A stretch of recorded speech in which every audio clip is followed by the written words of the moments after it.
Welcome to Brownstone Worldwide. Welcome to Brownstone Worldwide. Tips, topics, and talk, we got it all. Brownstone Boozy and Breakfast with Fernell. Here to entertain, and we will help you live well. Ladies and gentlemen, boys and girls, you are welcome in the essence. This broadcast, Brownstone, the light is contagious. But you need go on and receive it for yourself. Just open it, exuberant, evolution, excited. We standing on the foundation of expression. You might have seen, you might have been, or you could have gravitated.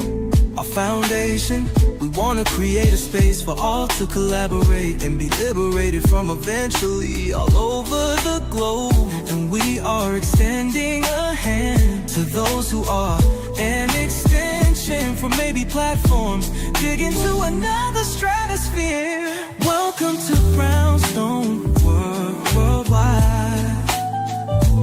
Welcome to Brownstone Worldwide. Tips, topics, and talk, we got it all. Brownstone Boozy and Breakfast with Fernell. Here to entertain, and we will help you live well. And that is MSG, the message in the message. I can OD on my execution of excellency. And this as a man right now, when things aren't created, but see true. Thank you so much, JR. Good evening, everybody. Welcome to, thank you so much. Y'all, this is my favorite little cardigan, and we're not even going to talk about how it is giving, what is that woman's name? It is giving from the Golden Girls, the older, well, all of them were older. Well, anyway, so it's one of my faves because I can just throw this on over a t-shirt. And so I bought these shirts from, true story, I bought these shirts from the TikTok shop. And this cardigan is a Vera Wang. And I have a bunch of these that I got. Sugar mama, a lot. Thank you so much. So it's kind of, because I'm, full up top, very full. So I kind of wear these, not so much to cover, but to kind of offset the idea that I want you to look down, because I want y'all to see, other stuff that I have going on, like what's coming out of my mouth, right? So that's ultimately why. Let me go ahead and remove that. So I put this cardigan on, and y'all, it's just a little cover. Like it's even got like this little. It's for real. It's just like it's like knitted together or sewn or something, and then it's split. So it's split all the way down, and then I just throw it on, and it gives me like this sense of style. And I'm like, oh, okay. And then on top of that, I like to be covered. Kids were like, Mother, why do you cover up so much? Because I can now. The older that I get. Welcome to the night shift, you guys. We have a ton of stuff to cover. If you are new here, I'm Paulette, and I am Jesus. How are you? Yes, Athena. It is a necessity that I be covered. How are you? Welcome back. Welcome back. So I'm going to go ahead and move you guys up just a little bit so I can. Why is this thing so hard to? Everybody else is looking like, what is she doing? I'm trying to move this up. Okay, y'all. Okay, there we go. Boom, boom, boom. Okay, so that's better. So I can look at. I'm good. I'm trying to move you guys closer to the other camera so I can look at both of you all at the same time, rather than trying to figure out who I'm talking to and go do, right, until I figure out a better layout of the setup, which means I'm going to end up going back to my office. All right, so we're going to be talking about a couple of things, but if you're new here, I'm good, Queen B. How are you? If you are new here, I'm Paulette. I'm the owner and founder of Brownstone Worldwide. You may have actually seen me with my Brownstone Worldwide Shall we shop is on my, let me tell you how fast I was taking notes. That's on my list. We definitely need to talk about that today. So we're talking about several different things this evening. I've actually already gone on ahead and done some think pieces today on those. But I think it's important for us to have this serious conversation about what has happened today with the Supreme Court and how disappointed I am in what's happening, because wow. We're going to talk about that. We're also talking about the press and their access to the Pentagon being revoked today. We're also going to be giving you all a little bit more detail on the deportation of immigrants to Burkina Faso. And Burkina Faso said, hell no. So Burkina Faso is not going. They're like, nope. Y'all keep that over there. And what the U.S. said in retaliation to that. So we're going to be talking about that. If you are so inclined, I would encourage you to grab something to drink.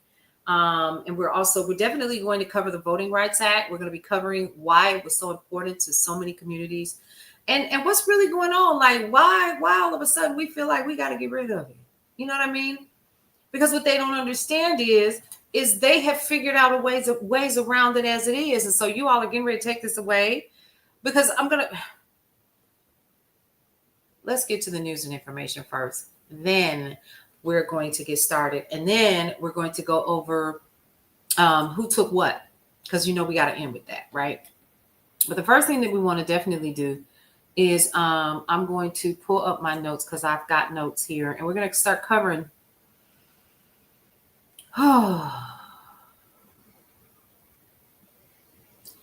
Give me a minute to just breathe, because it's a lot going on. And sometimes it's so much that I literally cannot believe it. And it's not that I don't want to report on it. If I reported on everything that I wanted to report on so that we're all informed, I would be here literally all day. And I'm learning how to pull back just a little bit to say, hey, Monty, how are you? Pull back and say, okay, these are the times that I'm going to go live. These are the times that I'm going to do my think pieces and give that, that high level information. And then this is when I'm going to come back and end the day. And in between that, I have to run my business. And I know that, a lot of you guys really get that, but this has officially become the business. And it's so much. Woo! And because we don't just throw the information out there, we share it with you guys. Not only do we share it, we have to research it before it gets sent out. And it's difficult. Thank you so much for the likes, folks, for those of you all who are sending out those likes. I'm sorry that I don't have anything to tell you about how to get rich fast overnight. I'm sorry I don't have that, because I'm sure the live would be full of folks if it was. But this is so important right now. I don't even know where to begin. And I'm slowly watching. I don't know if any one of you actually saw Eric Trump literally said his dad has gotten rid of the press. He's gotten rid of specific departments. And he said, it's all because of my dad. And he said it with pride, almost as if he were yelling. And he was on Hannity and Combs when he said it. And I saw it earlier today, and I thought, and he's proud of that. You didn't see it. I'll pull it. And I'll make like a tiny little think piece or something on it, so that you guys can. So let's talk about the first thing that, of course, I know is dear to my heart, and that's media and that's press. The first thing that you guys need to know, if I were you, I would write some of this stuff down so you can start sharing it with people, because this is not by accident. This is absolutely not by accident. So NBC today let go of 7% of their folks. From there. And let me tell you what that means. NBC is huge, if you all did not know that. So they laid off 150 employees today. And let me tell you some of the departments that were laid off. These were identity-based departments that were laid off. You ready? Sure you are. NBC Black, NBC Latino, NBC Asian American, NBC Out are being dismantled. Yeah. Yeah. Thank you, Robin. Welcome to the neighborhood. Yeah. If your people are not in the room, I need you to get in the room. Athena, you hit it right on the head. Get them in this room because we're not talking about this enough. Please. I'll say it again. NBC News has laid off 150 employees. That's roughly 7% of their staff. Among those cuts is their identity-based verticals or specialized units. NBC Black, NBC Latino, NBC Asian America, and NBC Out have been dismantled. Now, what they're saying is that these verticals will still, quote unquote, publish under those brands, but they no longer have teams dedicated exclusively to those communities. So rather, coverage of those issues will be folded into the what? General newsroom. Exactly, Suma. They are whitewashing their staff. Sources say that in some cases, only a handful of staffers may remain who contribute to those verticals, but without the previous full teams.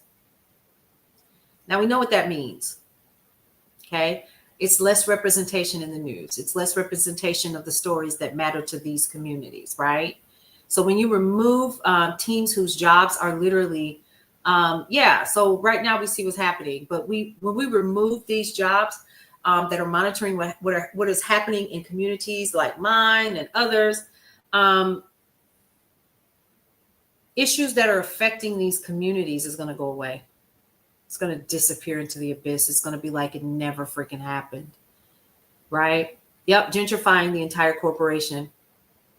Something else that's going to happen is when you're folding their coverage or our coverage, people of color and disenfranchised communities, into a broader newsroom, it actually leads to fewer stories about race and identity and community and the things that matter to these underrepresented communities who are already facing their own beacon of challenges. And I'm saying that because I've experienced it firsthand. Now I'm gonna tell you something else that it does too. Y'all,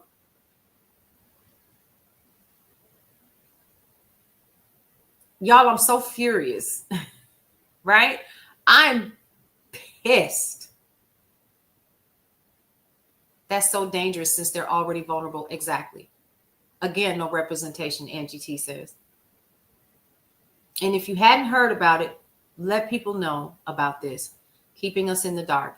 And also erasing the stories, because when nobody's telling the stories, things are getting missed.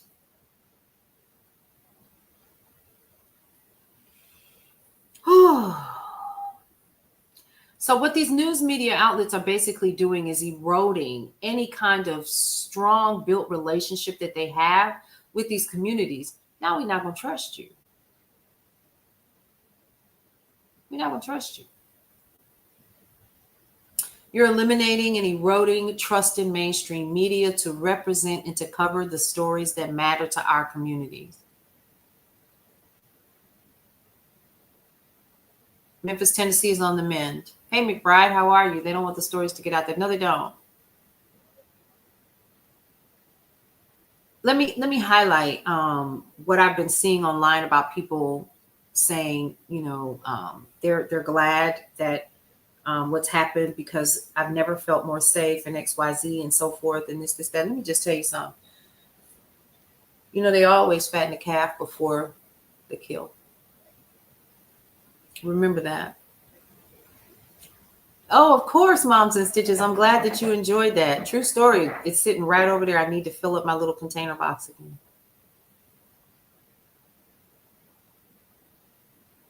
Follow the money. That's right. Absolutely. So here it is.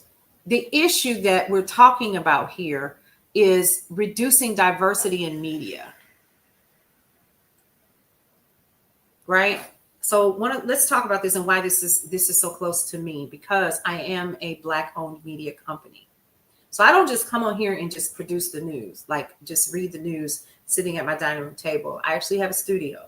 I actually have clients. We actually advertise. We actually own a magazine, right? I own a magazine. I own a radio station. So I'm not just sitting here at this desk all day.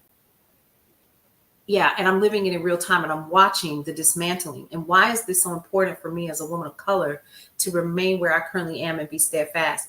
Because while they're dismantling, somebody needs to be here to continue to tell those stories, because they're getting away from us, right? They are. Okay. So a lot of companies, we've said this before, right? Destructive and forget their evil. Yeah, well, that too, Neri. So what we're talking about is diversity, equity, and inclusion being absolutely removed completely, right? That's what we're witnessing in real time. And so when you're talking about somebody like myself who cannot get the funding, let's pause. Okay. So there's certain things that I'm not gonna do in order to get the funding. And I received that. Thank you, lady. And I appreciate that.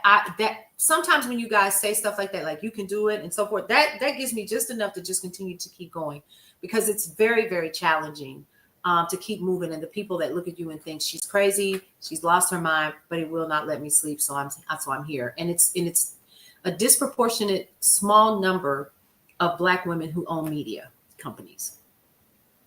I think it's like 0.01% or some crazy number like that. And so now I have to really, after reading this, I thought I really got to dig in now. And I don't even know how I'm going to do it.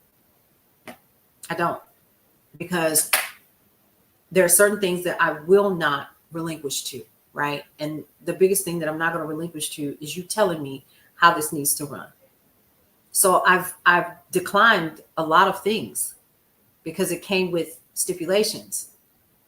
And so when I tell you I'm bootstrapping, baby, I'm bootstrapping for real. So that's a different conversation to another. So what this is saying to other media companies is, you know what? If a major company like NBC does this, it can highlight for other major outlets to do the same and leave underrepresented communities at risk for not getting. And thank you for that, Teresa. I really appreciate that. It's allowing them to actually consider, should we do the same thing? You know what I mean? Like, come on, y'all. So anyway, I just wanted to maybe, kind of talk about that. Keep opening the cans. I don't understand. Help me to understand that part. And I'll so let's talk about that. And I will continue to do that. I don't know how this is going to work out, but I got a feeling it will. How about that? So let's talk about what just happened with the Pentagon. I will. I'll keep telling. I'll keep running my mouth. So let's talk about what just happened at the Pentagon. And I know you all have heard about it, but if you haven't, know this: the Pentagon has tightened press access. You want to know how much they tightened it? They have revoked major news outlets from reporting on what's happening in the Pentagon. Let me explain. Most major news outlets have either lost or walked away from their credentials rather than sign new rules that limit what they can report on about the Pentagon. Only one network signed the new rules, and it's a media company called OAN, One America News. Yes. Hey, Stitch Love, how are you? Hey, Kim, how are you? So here's the issue with that. Do you remember hearing about what happened at the Pentagon September 11th, 2001? One of the first noises that was heard was somebody that was doing a press conference on the ground at the Pentagon the moment that it was happening. We wouldn't even heard about it until moments later when it was hit. Okay? American people are at risk of hearing only one version of the story coming out. So let's talk about that. Let's talk about how that's dangerous. And we talk about that often here. One of the things that we discuss here in the Brownstone is this. We talk about how important it is for you to get the right information that they don't want you to have. They don't want you to have it because then you're going to be able to do what? Do some critical thinking on your own.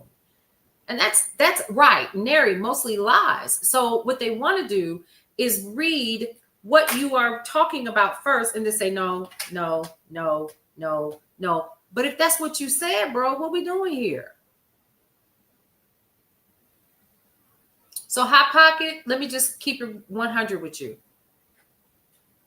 I'm not here to debate or to argue with anyone.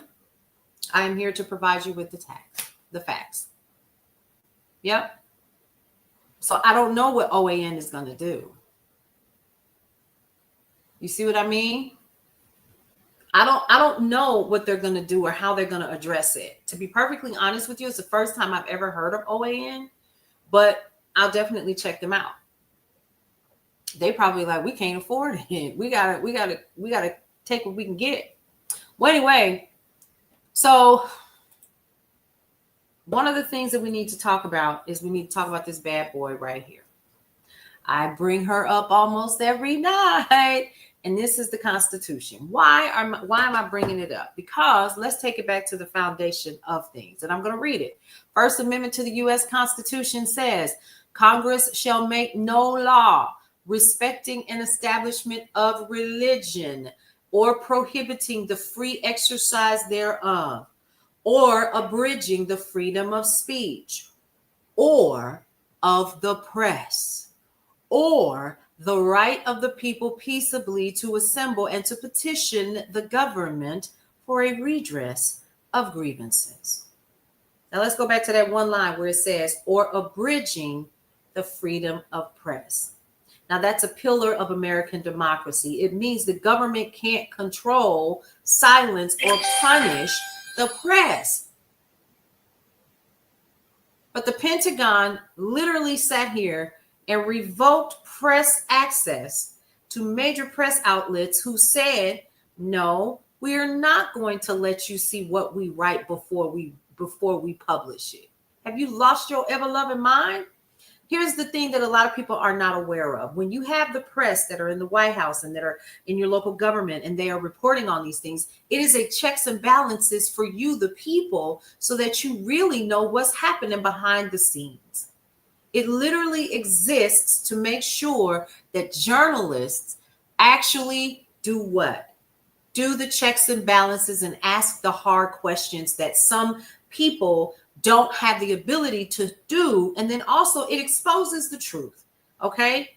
It's holding people in power accountable is basically what it's doing.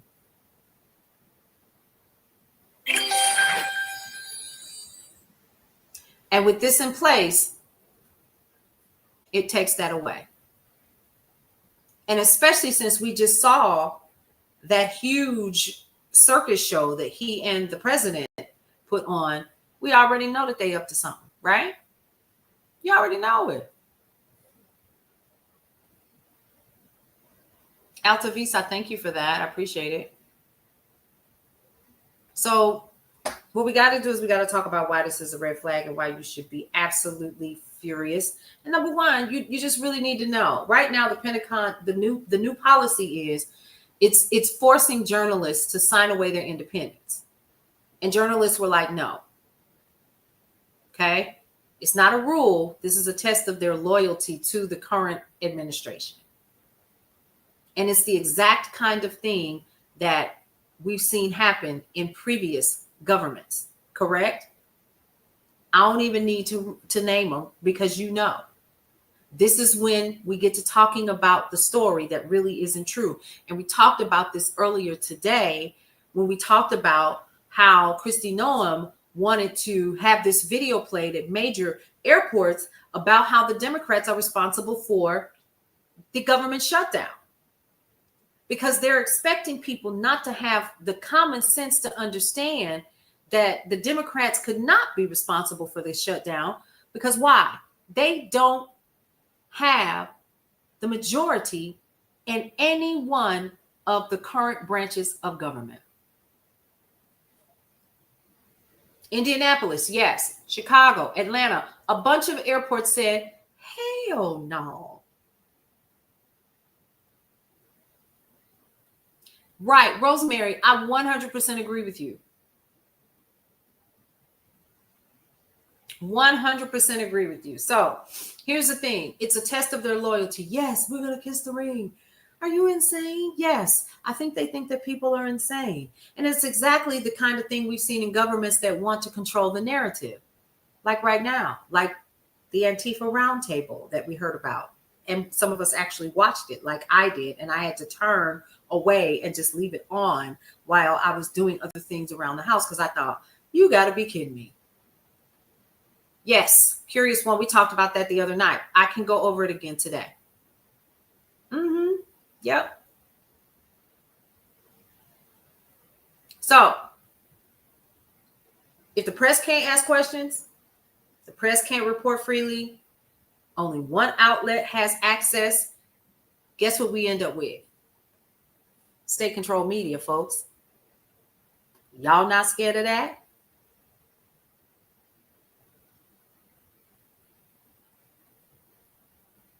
Right. If the press asks questions, the press can't report freely only. Any ideas how to play offense? Well, one of the things is to do what you notice is happening right now in media. Most people don't get their news from the regular media anymore. Media is happening on the ground right now. Media is happening with people like myself and others who are getting their sources from the people on the ground, or we're on the ground ourselves. That's what's starting to happen. And right now, there are sources for people like myself and others. You have to pay to be a part of it, but there are sources that you can pay for to have that news drip to you.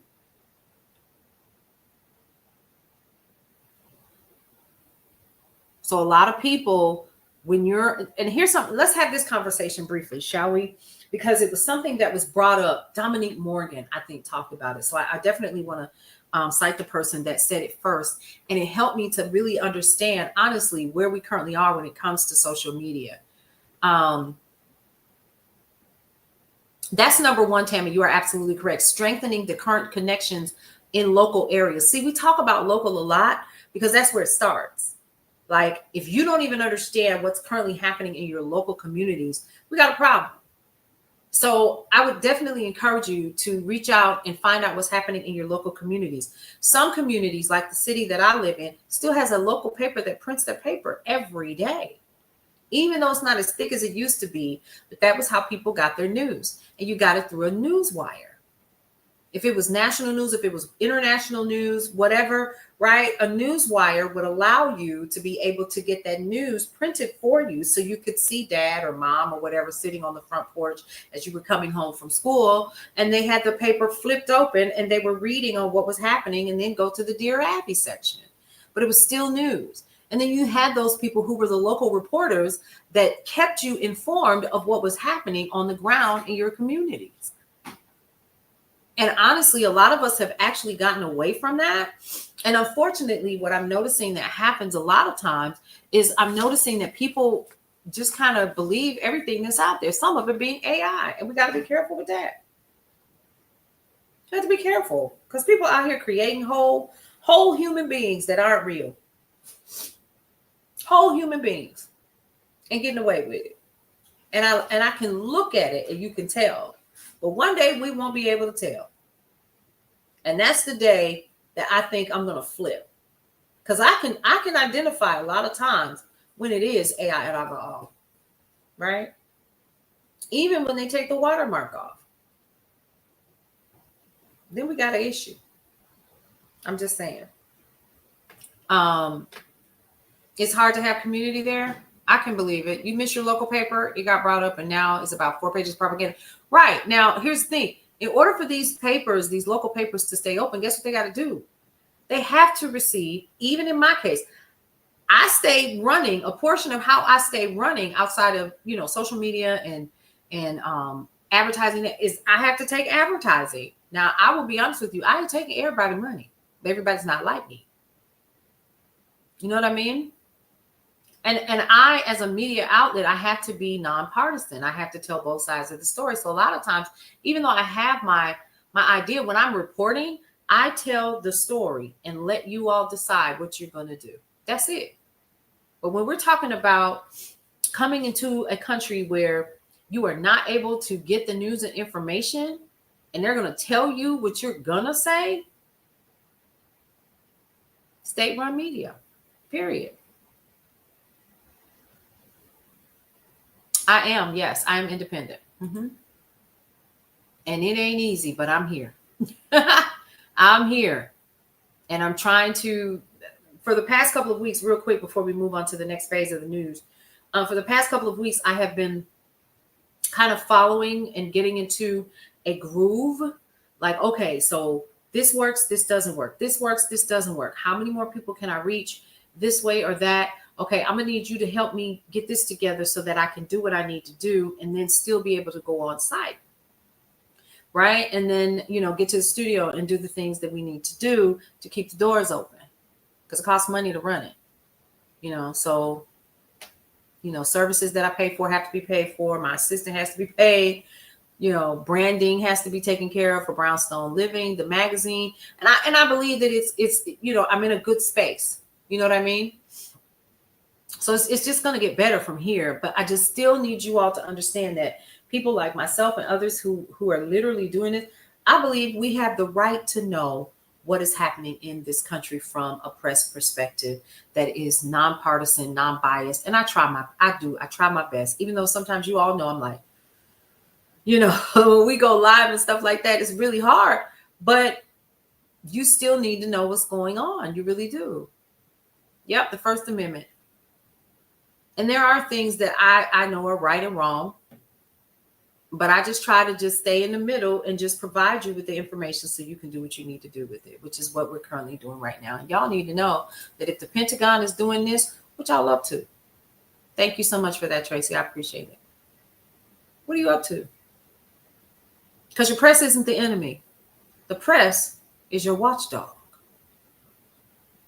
Did you catch that? It's the eyes and the ears of the people.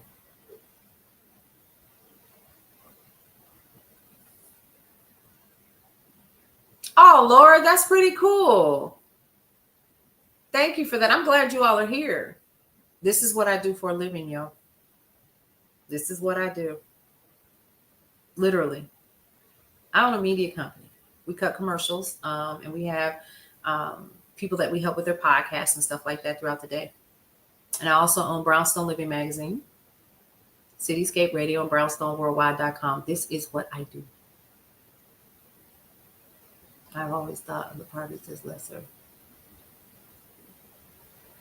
And I appreciate you all for being here. Honestly.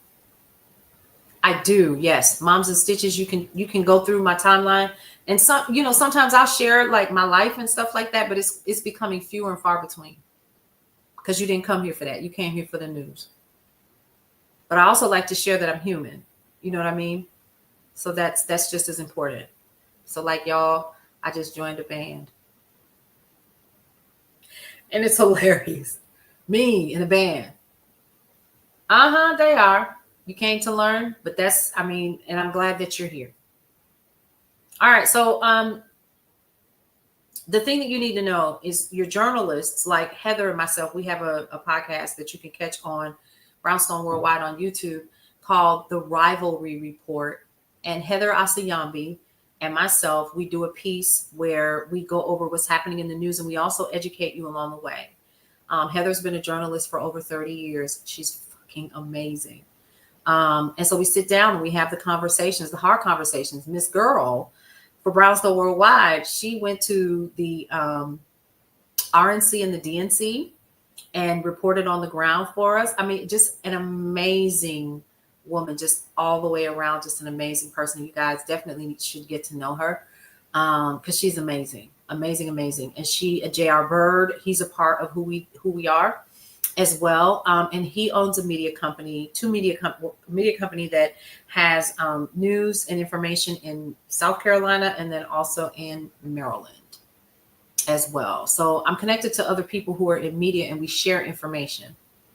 Heather is also a part of the Racing Eye, I believe is what it's called. So in Wisconsin, pretty cool. I saw the duffel bag. Oh, you did Bumps and Stitches. Well, honey, listen. Let me share this with you. I'm sorry. I'm sorry we're not talking about my duffel bag, but I do it. Yeah. This is my planner. It's a travel planner.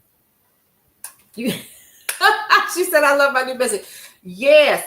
And so on Mondays, I always do these little videos, but I do those on Meta mainly, and I share how I plan this out. But yeah, so wasn't kidding about that. She's sitting right over there right now, and I just cleaned off the table just a little bit. And I did keep some tools and stuff out, but yes, yeah. So this was a gift, real quick, y'all. Orkita, this was a gift for me. And then recently I found out the name of it is a travel planner, but it's by something Bees. And somebody gave it to me. And so I built it out real quick before we start talking about the SCOTUS and stuff like that. So I built this out. It only had like 3. Yes. So these come out and they're held together with binders, like strings. You see that? And so I can put in here what I want. And so I was like, oh, wait a daggone minute. I could do what? So here's my days right here. And then really quick, y'all, this is how I think too, because I can't function.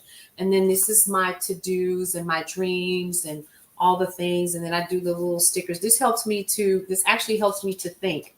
And then here we go. I did another layout here, or what in Planner Girl world we call the spread.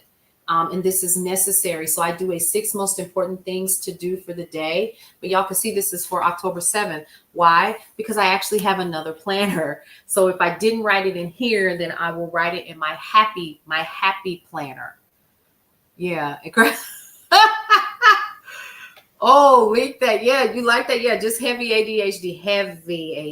It's really, really bad. So to the point where I hear music and all kinds of things. Some people would call that genius. I call it, I ain't got good sense. But that's how I stay organized. I have 2 planners. This is more for my creative side. And then I have and then this one, I keep like my different colored pens and stuff for the week that I want to use. You do it too. And then I have my happy planner over here. Okay. And it's so thick, honey. It's so heavy. You do all of that too, but use all of, So let's talk about a digital planner. Then we're going to get right back into the news and information. So my digital planner of choice is Google Keep. Yes, do not sleep on Google Keep, because sometimes I don't have access to this. So for my clients, I use Google Keep and I invite them to the panels I want them to be invited to, so they can stay on task as well. So if I know, say for instance, I had to do a podcast today for one of my clients with the county, they got an invite when we first scheduled it, and then it will send them an alert 2 hours before the event so they can be ready. Yeah. So Google Keep, and it's free. All right. So we just talked about, we need a custom digital planner from you though. For real, don't do that, because I made one for my daughter so she could keep her house clean. This is a true story. When she first got married, it was a disaster, and I made one for her. Yep. Obsessed. Yes. All right. So let's get into it. So let's talk about what happened with the Supreme Court today and what y'all need to know. You ready? I don't know if you are. But let's talk about the Civil Rights Act of the Voting Rights Act, not the Civil Rights Act, even though I'm scared that's coming next. So let's talk about the Voting Rights Act of 1965 and what it is and what it isn't. You should be, Jan, because I am. All right. The Voting Rights Act of 1965 was signed into law by President Lyndon B. Johnson on August 6th of 1965. So Congress later amended the act 5 times to expand its protections. Did you all know that? So once wasn't enough. Y'all had to go back in and amend it.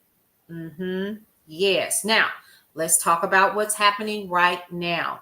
I will give you the key takeaways of what is currently happening with what happened with, and Clarence Thomas is a clown. Yeah, mom's in stitches. I know, honey.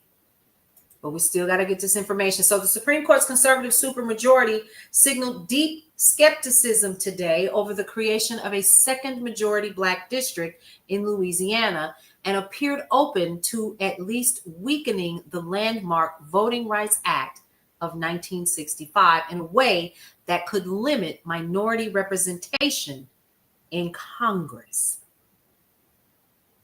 Now, on one level, the case is about a single congressional district in Louisiana drawn after the 2020 census to ensure African American voters could elect a candidate of their choice.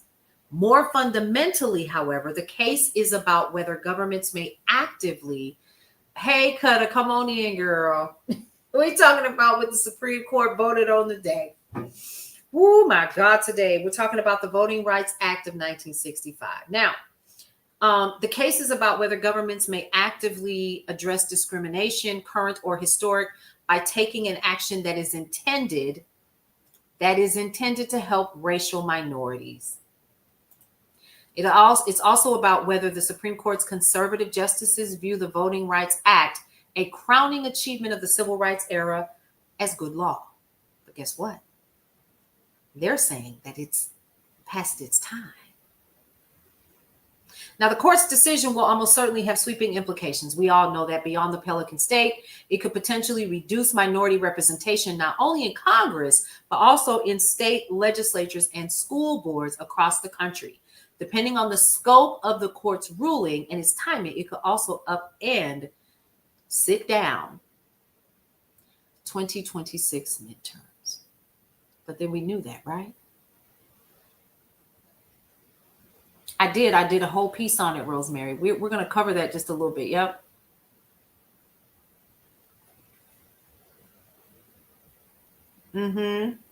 Now, here's what the oral arguments right now. At issue is a protracted court case that started when Louisiana drew only one congressional district out of 6 with an opportunity to elect a Black member of Congress, despite the fact that African Americans make up about 1/3 of the state's population.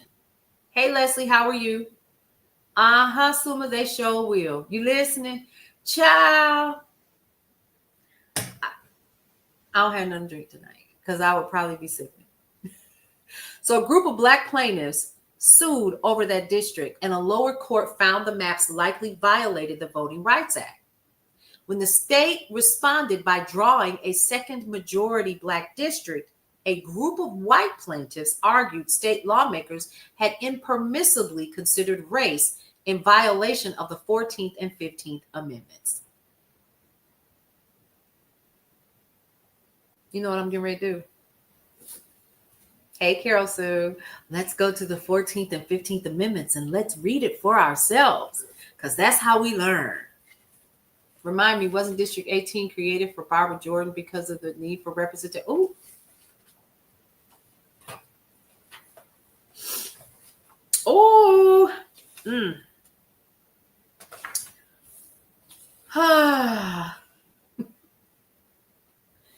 Ready? I had to crack the spine on that one. You ready? Here we go. Gerrymandering maps in Texas here. They don't have to fill those seats. You live in District 18 of where, Sable? I'm sorry, my PhD is showing. Sugar Mama, it's all right. It's all right. Here we go. 14th Amendment. Proposed 1866, ratified 1868. Why are we going through this?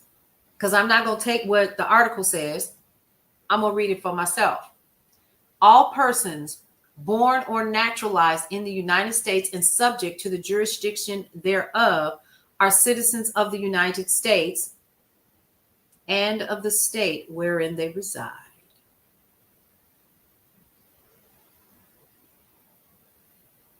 That's the 14th Amendment. No state shall make or enforce any law which shall abridge the privileges or immunities of citizens of the United States, nor shall any state deprive any person,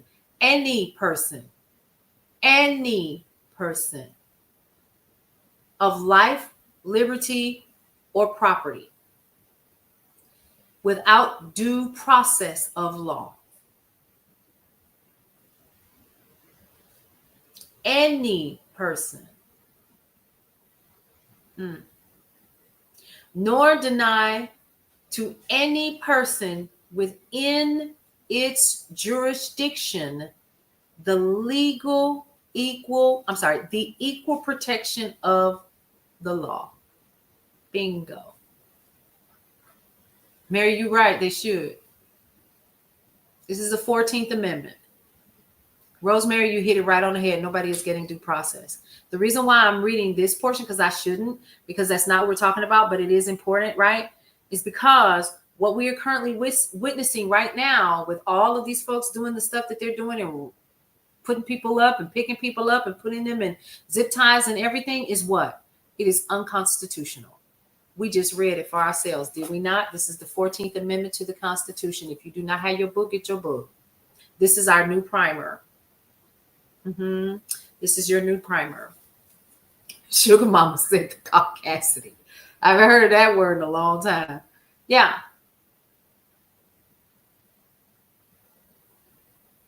You need to learn about clauses on passing down homes as my children are Black. Yep.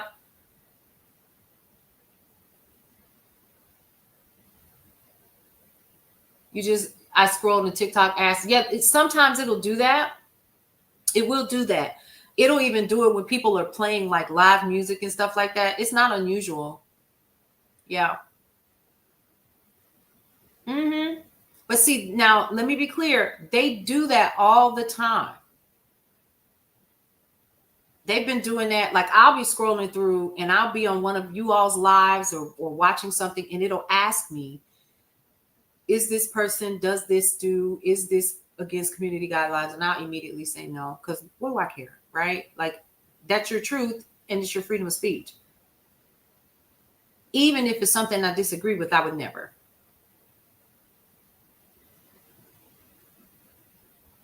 Moon Dusted, I appreciate that though. Hey, Cheryl, how are you? Hey, neighbors. Y'all, if you're new here, one thing you must know is we're all neighbors here. We're all neighbors here. Don't forget that. Hang on, let me just double check on other people over here. Okay. All right, cool. So section 2, representatives shall be apportioned among the several states. This is the portion we need to be informed of, according to their respective numbers. Counting the whole number of persons in each state, excluding Indians not taxed. Y'all know I don't like to use that word, but that's what it says. But when the right to vote at any election for the choice of electors for president and vice president of the United States, representatives in Congress, the executive and judicial officers of a state, or the members of the legislature thereof, is denied to any of the male inhabitants of such state, being 21 years of age and citizens of the United States, or in any abridged except for participation in rebellion or other crime, the basis of representation therein shall be reduced in the proportion for which the number of such male citizens shall bear to the whole number of male citizens 21 years of age in such state. Section 3. No person shall be a senator or representative in Congress or elector of president and vice president or hold any office, civil or military, under the United States or under, you're in Arkansas. Okay, and knowing the many others. Welcome to the neighborhood. Laura, I moved from Arkansas about 7-8 years ago, running. So praises to you. But hey, girl, welcome to the neighborhood. All right, so the validity of the public debt of the United States authorized by law, right?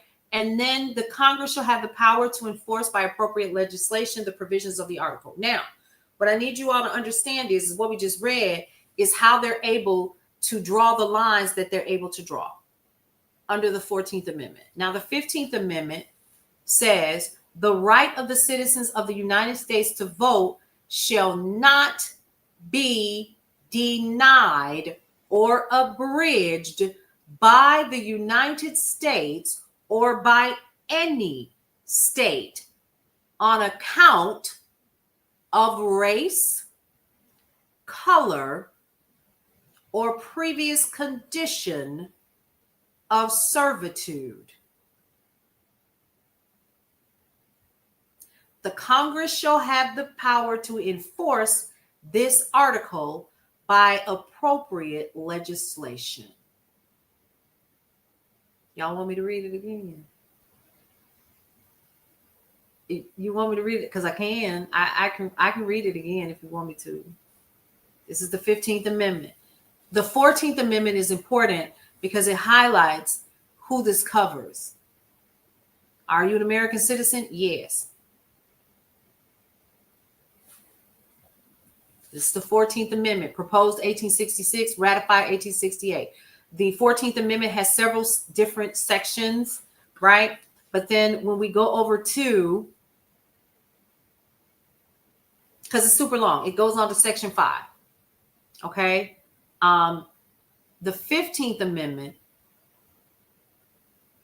Section 1, the right of citizens of the United States to vote shall not be denied or abridged by the United States or by any state on account of race, color, or previous condition of servitude. In other words, if you used to be enslaved. Section 2, the Congress shall have the power to enforce this article by appropriate legislation. Tony, we're talking about what's currently happening in the Supreme Court of the United States right now with Louisiana versus Calais. Yeah. Voting is being delayed by Governor. Oh God, Sable, I'm so sick of Governor Hot Wheels. I don't know what to do.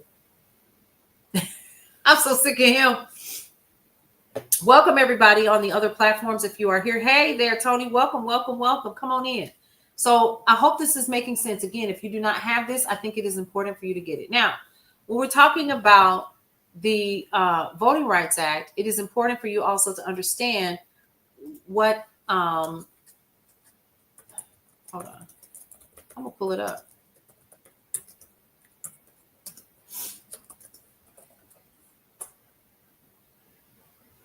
And I appreciate you all for being here. I'm actually going to go to the actual. So I go over to archives.gov. Due to the shutdown of the federal government, National Archives facilities are closed. Websites and social media are not being updated or monitored, and activities are canceled. Okay, so don't show again. All right, so the Voting Rights Act was signed into law, we know, on August 6th of 1965 by Lyndon B. Johnson. It outlawed actual discriminatory voting practices, right?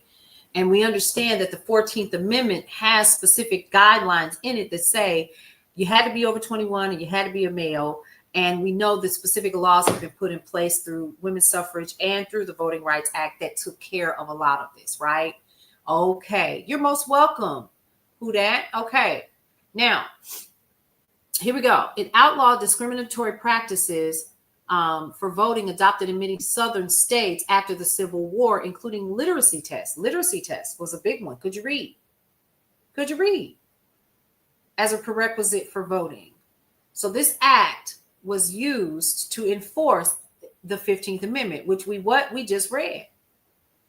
So it was signed into law 95 years after the amendment was ratified. Now, in those years, African Americans in the South faced tremendous obstacles to voting, including poll taxes, literacy tests, and other bureaucratic restrictions to deny them the right to vote. They also risked harassment, intimidation, economic reprisals, physical violence when they tried to register to vote. I've heard horror stories from people that still have breath in their bodies. Now, as a result, African American voter registrations was limited along with their political power. So in 1964, numerous peaceful demonstrations were organized by civil rights leaders. We know some of them, right? Because they were Martin Luther King. We also have so many other people that were part of that movement, marchers in Selma, Alabama, and all of that, right? Yes. So moms and stitches, that's what we're dealing with right now. We need to be progressive leadership. I'm 51. I don't understand how we're going to, right? We keep going backwards, right? John Lewis, thank you so much for that. Looking for good trouble. Yes. So the marches in Selma, Alabama gained national attention and persuaded Johnson and Congress to initiate meaningful and effective national voting rights legislation. And the combination of public revulsion to the violence and Johnson's political skills stimulated Congress to pass the voting rights bill on August 5th, and it was signed on August 6th. Now, it had an immediate impact. By the end of 1965, 250,000 new Black voters had been registered, 1/3 by federal examiners. Because still think about it, you living in those areas, you still, you may risk even your life. And people did. We know that. So by the end of 1966, only 4 out of 13 Southern states had fewer than 50% of African Americans registered to vote. So let's take a look at it. So you can actually download a copy or look at the transcript on archives.gov's website. And it is, quote, an act to enforce the 15th Amendment to the Constitution of the United States and for other purposes be it enacted by the Senate and House of Representatives of the United States of America and Congress assembled, that this act shall be known as the Voting Rights Act of 1965. Your mother would have been 95 and she talked about that poll tax. No voting qualifications or prerequisite to voting. That's section 2. Or standard practice or procedure shall be imposed or applied by any state or political subdivision. Section 3A, whenever the Attorney General institutes a proceeding under any statute to enforce the guarantees of the 15th Amendment in any state or political subdivision, the court shall authorize the appointment of federal examiners by the United States Civil Service Commission in accordance with Section 6 to serve for such period of time or for such political subdivisions as the court shall determine is appropriate to enforce the guarantees of the 15th Amendment. And it goes on and on and on. So there's like section A, B, C, section 4, to assure that the right of citizens of the United States to vote is not denied or abridged on account of race or color. No citizen shall be denied the right to vote in any federal, state, or local election because of his failure to comply with any test or device in any state with respect to which the determinations have been made under subsection B, or in any political subdivision with respect to such determinations have been made as a separate unit, unless the United States District Court for the District of Columbia in an action for a declaratory judgment brought by such state or subdivision against the United States has determined that no such test or device has been used during the 5 years preceding the filing of the action. And it goes on from there. Talks about the Attorney General. And you guys, you can read it for yourself. But basically what we're hearing is, and here's the argument. The argument is we don't need that anymore. Times have changed. And yet, Leslie says. And that's the argument, is that this current situation in Louisiana is about race. And they're saying that this is racist. And so because of this, they want to question the Voting Rights Act. And so, Sugar Mama, what has occurred is your current conservative SCOTUS has said it might be time to retire specific segments of the Voting Rights Act. It's outlived, it's aged out. Those are simpler ways of me putting it. Right. And so what we're looking at is we already know what they're trying to do. Yeah, Amor. We already know what they're trying to do. And Clarence Thomas agreed. When you got money, you can agree to stuff like that because you don't think it impacts you. You know what I mean? Now remember, these people that are sitting in these in this court, in the highest court in the land, your tax dollars is paying these people.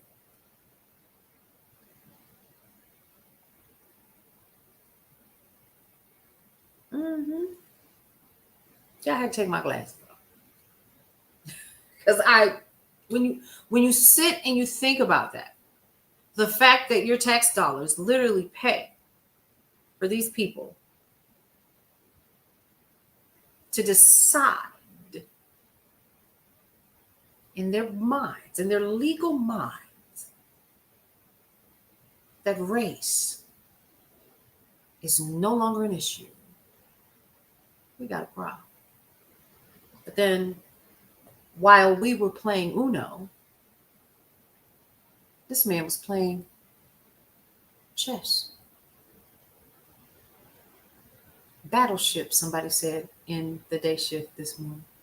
While we are still reactionary. Here's the issue, because some people will say, oh, well, this is just one case. You are correct. It's just one case.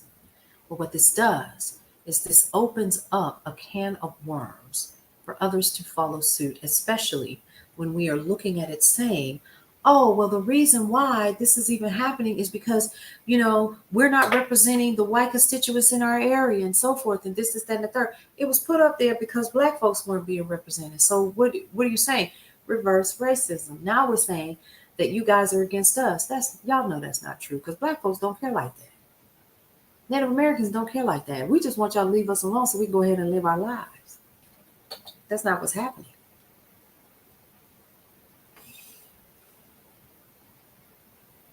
Yep. It only takes one case. That's it. And that's what's happened here. So the hard part is, thank you for sharing tonight, Tony. I appreciate that. What happens here is that we are ultimately in a situation where we have, and we're paying attention to all of these moving pieces that are being pulled down one by one by one, because all it takes is one. You need a strong libation. Baby, listen, if I had thought to get something before I looked through this, right, I would have done it. It sets the tones for others to follow. Exactly, Highly Favored said. Yep, facts. And that's what's happening. They're just waiting for an open door, and here it is. All of the things that people have lived for, fought for, died for, and here we are. You got a room full of people who are old enough to have lived even as young adults or young children or teenagers during that time, outside of Ketanji and a couple of other folks. Y'all lived during this time.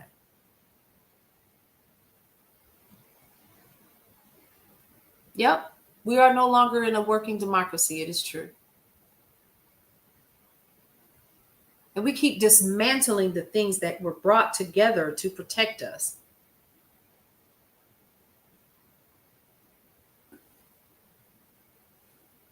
And unfortunately, we believe, because we live in better communities, and I'm going to go ahead and say this, because we live in better communities. We live in suburbs, and we've made a decision, some of us, like myself and others, to move outside of those communities that we were raised in. That was a decision I made. Number one, it ain't too many neighborhoods like the one that I grew up in that are even here in the Atlanta area. But and things are different. So we made a decision. And so now you're going to hold that against us. So now the community that I live in is multiracial now. Now it's more Black folks here than I've ever seen it before, but that's because this is a new subdivision. And there's still an older portion of the community that I live in, like, 2 or 3 blocks down or whatever, they're not even subdivisions. They're beautiful old homes that clearly, y'all, this is how fast I believe that they might have shot the help in this community. So some of these houses look like those, and they have servants' entrances, and they have extra houses in the back. And these were not built for the in-laws, right? So what we're talking about, hey there, Yvonne, how are you? But hey, Michelle in Minnesota, how are you? So what I'm saying is what we're witnessing is we're looking at a regression of going backwards. And some of you say often, well, why are we talking about that? Because we need to. I bet you could, Leslie. Good to hear that. You back, Charmaine? Good to see you. So this is important, and we're going to continue to keep following this particular story because it is important. It's been time to revisit, refine, and rewrite that anyway. But the problem, Tony, is they're going to refine, revisit, and they're going to rewrite it in a way that is going to disproportionately impact the community that it was originally written to protect. Because it was the white community that wanted to sue, and it ended up going to the Supreme Court. And see, that's the issue. So now I'm gonna take a look here. Let's see. Hang on, folks. So the parties pushing back on Louisiana's second Black congressional district brought slightly different legal arguments into the Supreme Court ornate chamber today. Louisiana, which initially defended the new map and now rejects it, wants a broad ruling that the Constitution bars states from ever considering race when fixing a violation of the Voting Rights Act. Such a ruling would gut the landmark 1965 law. That's a good question, Tammy. Tammy is asking, for those of you all watching on other platforms, is there a type of lawyer the people can use to uphold 7.2 separation of powers? Good question. I'm not sure. So let's continue to read on. But there appear to be interest, including from Kavanaugh and Justice Amy Coney Barrett, in taking a more nuanced approach. A proposal raised by the Trump administration would require plaintiffs alleging a Voting Rights Act violation to demonstrate that voters in a state cast a ballot differently based specifically on race, decoupled from their political affiliation. Under that approach, of Black voters in a district heavily favoring Democrats and white voters heavily favor Republicans, a decision not to create a Black majority district would be based on partisan rather than motivations.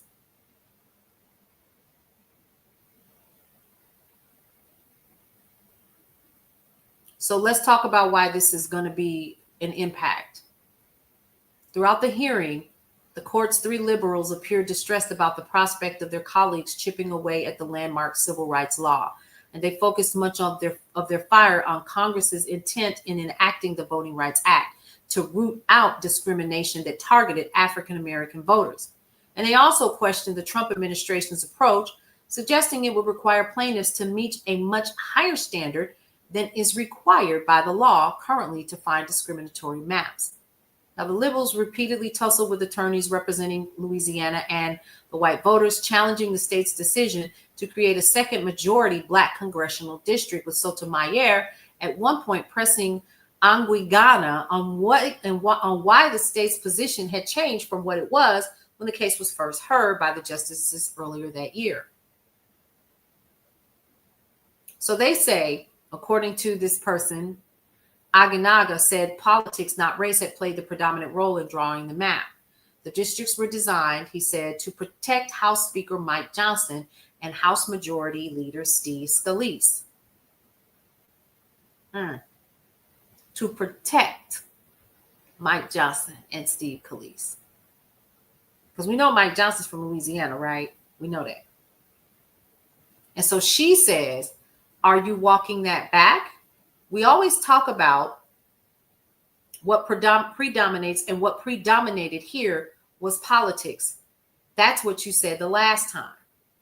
Now, on the other hand, Louisiana had always represented that it redrew its map because of a court order finding that it likely violated the Voting Rights Act. So ultimately, the broader question is this: the voting rights groups counter that courts and Congress have explicitly carved out an exception for race-conscious remedies for ongoing unlawful discriminatory policies. And that, those groups said, is precisely what happened with Louisiana's first congressional map. The ongoing pattern of racial discrimination in voting in the state makes Louisiana the prototypical case for the ongoing need for Voting Rights Act enforcement. Now, that's the NAACP and others who talked to the Supreme Court, not for abandoning it, but supporting and continuing to keep it as it is. And basically, the Louisiana said there is no safe border or harbor for racial discrimination. The government deems good discrimination. What? These violations are basic equal protection principles, ended race-based admissions programs. They should also end race-based redistricting. But how do you do that? How do you end race-based redistricting when people create silos on their own? How do you do that? And then those people that live in those areas, race-based redistricting, what are you saying? Like, yes, Leslie. Yeah. You caught that. Yeah. Good discrimination. Yeah. There is no safe harbor for racial discrimination. The government deems good discrimination. Countering it, in your opinion, is not a solution. You are right. It's not. It's not. Dancing and tap dancing right in our faces. But you all needed to know that. And I read through this earlier and I thought, you got to be kidding me. And it's super, super long. And so I just wanted to highlight some of the main pieces. But you can actually check out, I'm sure, the full transcript somewhere and learn more about it. And then also, go ahead and do your due diligence and actually pull up the transcript of the Voting Rights Act at archives.gov, Voting Rights Act. You can actually look at the document itself and read it, in its entirety. As a service member, you're embarrassed.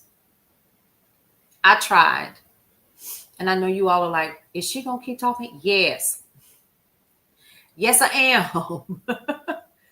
All right. So we talked about freedom of the press. We talked about what's happening with the Pentagon and how they've revoked. Yes, you can go to the SCOTUS website. Thank you for that. And you can actually listen to it as well. Well, Joni, I'll keep talking. I'm going to keep talking. And why this is important. So let's talk about these babies. Let's talk about how they are cutting funding and what's happening with that. So I dug into this one. Now, for each one of the ones I'm talking about, I literally did a quick think piece on it before I actually went live. So if you need to come back and look at the quick version, then you can definitely do that, because these lives disappear unless, of course, you follow us on Brownstone Worldwide on YouTube, or if you follow us on Meta. You've been living under a rock, Jackie? Girl, it's all right. Come on out into the light and welcome to the neighborhood. How about that? All right. So let's talk about what is currently happening with our babies. Federal funding for children with disabilities and for child care programs is being cut. Yep. We talked about this a little bit earlier today. Thank you, Joni. I appreciate that. And I received the light. Brownstone Worldwide. That's all you gotta do. Look it up. I promise you, we're gonna pop right up. Y'all pardon the dust. I've been saying that for 2 weeks now. Because I'm so busy. All right, so let's talk about what happened. Let's start with children with disabilities. Now,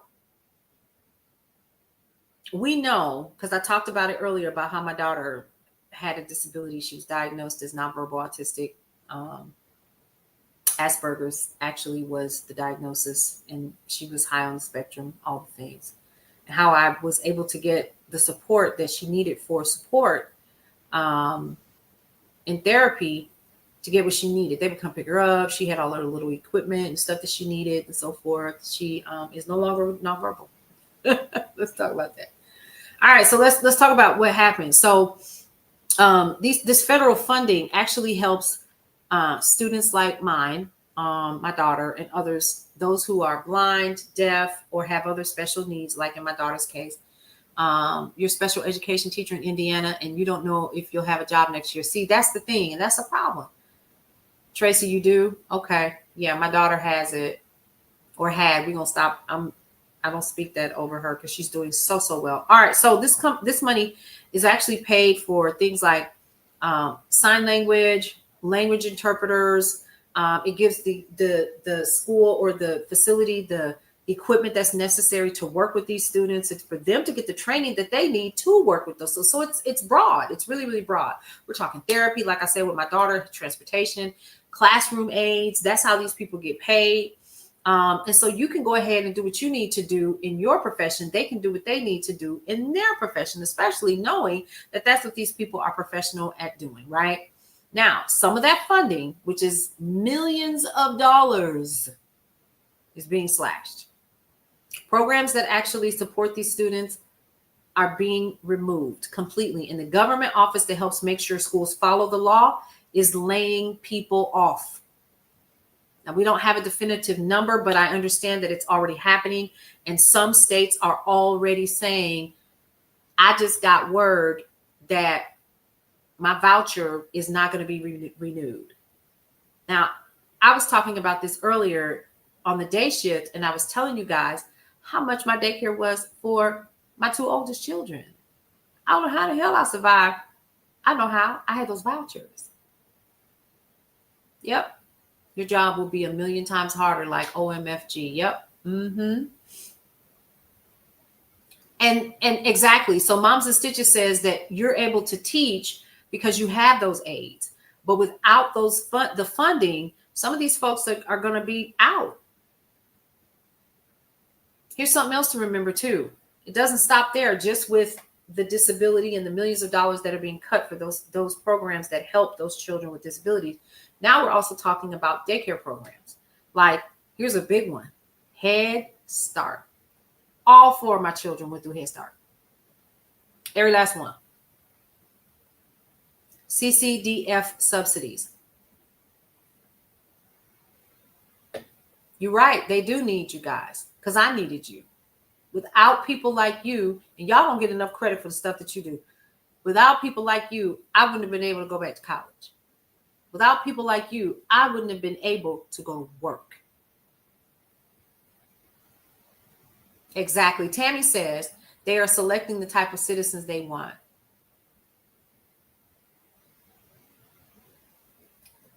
And they're also cutting early learning grants. So they're being cut, or they're not changing the budget. It's going to remain flat. So basically what that means is they won't have enough money to keep up with the rising costs at bingo, bell curve. You got it. Yep. And so what happens is what?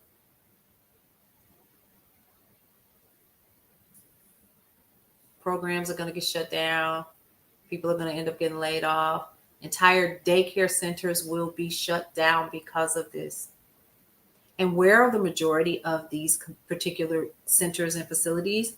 A lot of them are in rural communities where people really can't afford childcare.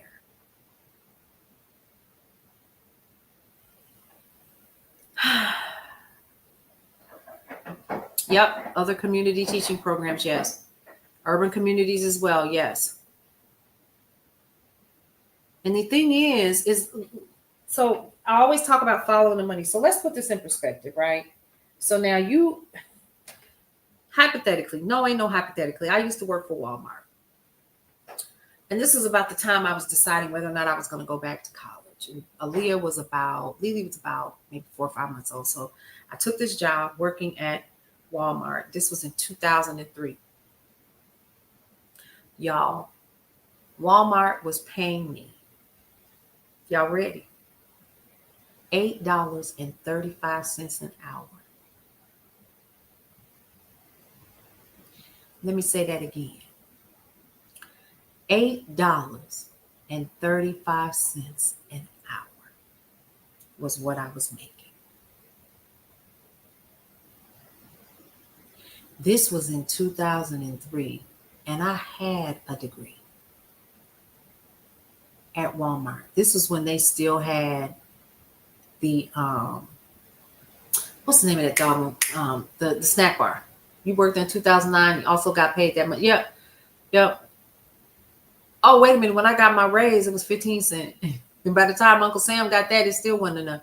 So when I was coming home and I couldn't get 40 hours. Let's talk about that. Because if I got 40 hours, you had to do what? You had to give me benefits. So I was getting 38 hours. I was getting 37 and a half. Sometimes they would ask me to clock out and finish zoning. Yep. Because I didn't understand what my rights were at the time. Because I was still just trying to struggle. Just had a baby, trying to recover from other situations, trying to be safe, with the kids and so forth. So I had to do what I had to do. And it was the only company that would hire me at the time. $8.35 an hour. Now, I didn't tell y'all that for that reason, but I needed to say it a couple times because I still can't believe I took it. But you do what you got to do. Now, mind you, Walmart gave you this little card back in the day where they would give you a 10% discount as an employee. So they would just take the taxes off of anything that you purchased. So as soon as you got paid, and my paycheck at that time, after working 2 weeks, would be $365 every 2 weeks.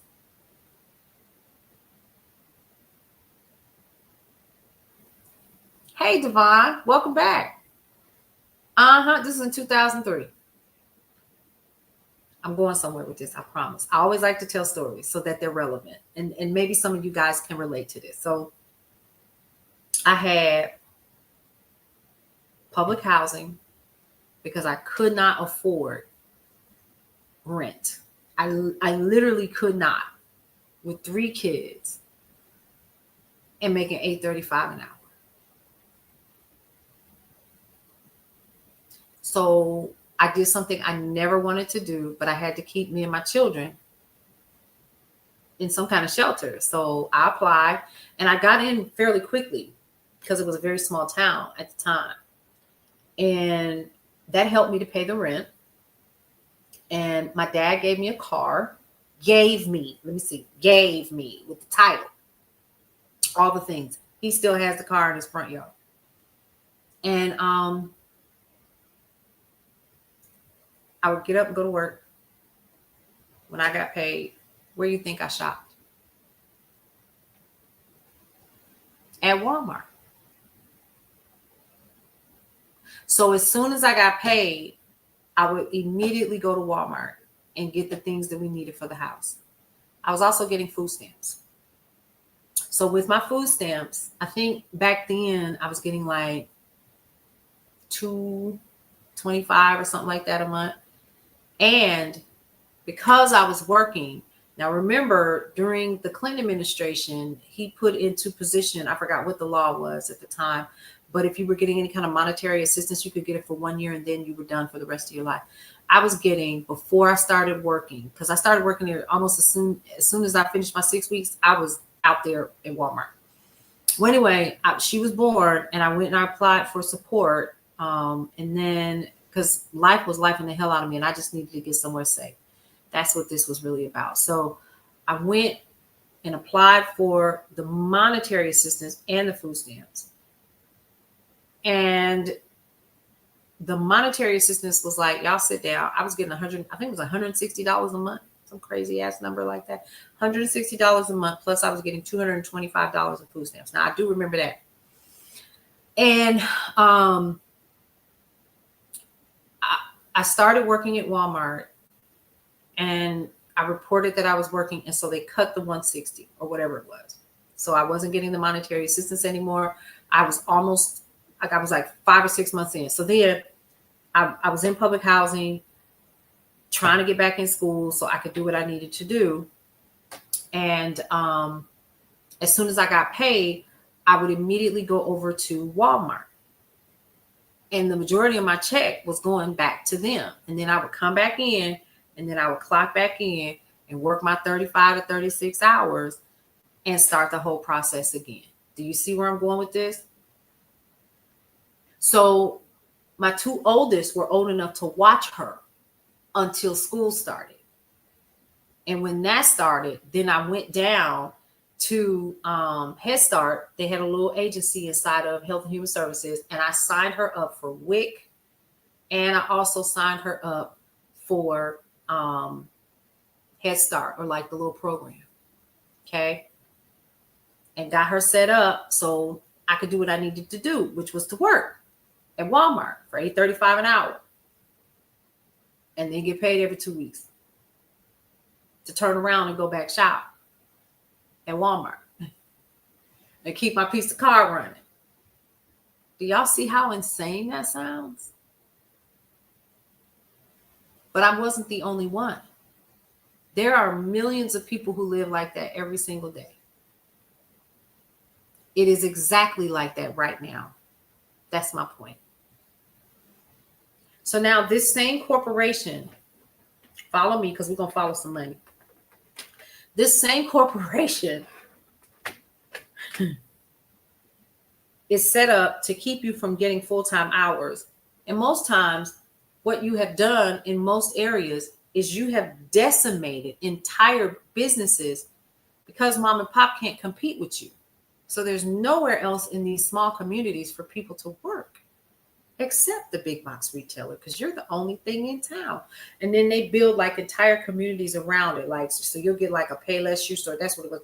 Payless shoe stores over here, or you'll get a Pizza Hut, or you get a McDonald's across the street because it's off the highway. Then you might see a Cracker Barrel down the way, right? So we're talking about rural. When I say rural, I don't think y'all understand that the town I was living in had 1,500 people. We didn't even have a Ross. You better go to Little Rock to get to Ross. That's how small it was. I wasn't even in Hot Springs. Yeah. So the closest thing was that big box retailer. And it wasn't even a super Walmart. Let's talk about that. It was just a regular Walmart. Up the street from there, ma'am. I know exactly where Malvern is.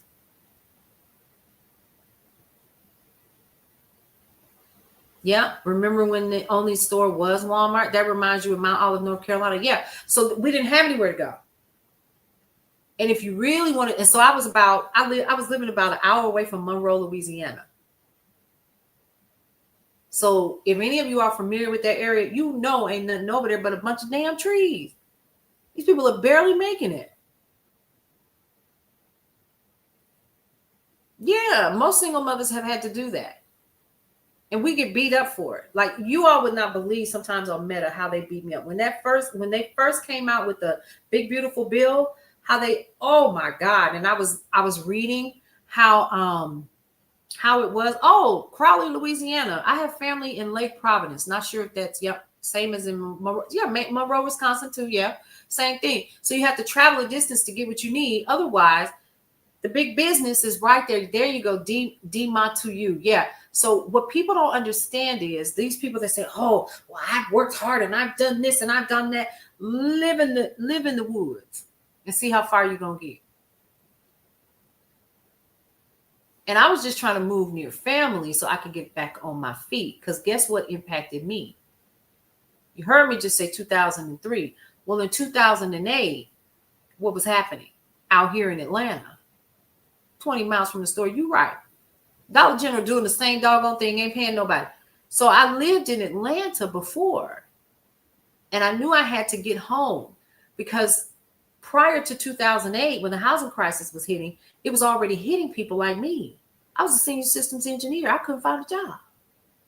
So it wasn't that I had always been broke. Baby, I was popping 80, 90 grand back then. And the bottom fell out of everything. I couldn't even get a job at a temp agency. Yeah. So I had to do what I had to do, and I went home. And my dad was like, okay, we're going to help you get on your feet and so forth. Yeah. So when I tell you, whenever hell breaks loose, Black women are hit first. And I knew something was coming down the pipe. Just like this time. This time I'm wiser and I'm older and I'm a homeowner. And so things are different. Do you see what I mean? So I knew something was coming. When I got laid off 3 years ago, I was like, oh, hell. So this was happening before this man even got in office. So when we're talking about these small, tiny towns, we have to understand that these big box retailers come, and I'm going somewhere with this, I promise you. So we have to realize we're going into these areas, and the only thing that is helping these people like myself and others who were living in these areas to sustain any kind of living is we have to rely on some type of federal support, which was what I had to do. There was no way I was going to be able to pay for daycare for 3 kids. I had 3 little girls. And like I said, one school let back in. Tamika was a freshman in high school. Imani was in, I don't know, 7th or 8th grade, something like that. They were right behind each other, 6th, 7th grade, something like that, right? And Lily was just a little zygote, like a little bean. Like we trying to figure out, I'm trying to, and while I'm working, they're taking care of her. We're, they kids, they're not doing a really good job. And goofing around and so forth. And eventually I had to make some hard decisions. And that's what pushed me and prompted me to go back for my graduate degrees. Because I was like, I wish the hell I would continue to keep living like that. But in the meantime, the big box retailers were still in position. You still had your Pizza Hut. You still had the grocery stores, your Brookshires and stuff like that you had dropped 15 miles to get to because you lived out in the woods and so forth. And those communities are all over the US of A. Now, catch this. These same major corporations are still around. And they still ain't paying you worth a damn. Let's talk about that. They still not paying. But here we are. And you're telling people that you're going to take away federal funding for their children to go to daycare and to get this therapy and support that they need because you don't need it. How dare you? It's never worked. Trickle down economics has never worked. Right. So here we are. We're telling people we're going to take away your Medicaid, your Medicare. We're going to take away, and not only we're going to take away, when you get your letter, your premiums are triple what you were going to pay last month. I'm scared to open mine. And I got my insurance through the Affordable Care Act. I'm thinking I got a great deal. I'm scared to open it. And they pretend that no one needs anything. But the unfortunate thing is that people are living in these areas where they're living in this vicious cycle of never being able to get out. And God forbid if a business comes through and it's not doing well, and what happens, what do you think happens to that community? Those businesses shut down, and then what? Then they out of there. Tony, they're getting rid of it completely.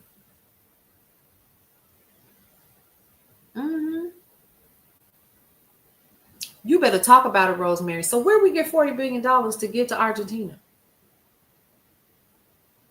Now we can sit here, we can say, FAFO and all of that, but let's talk about this. This is on my list. I was writing so furiously that I ended up doing it on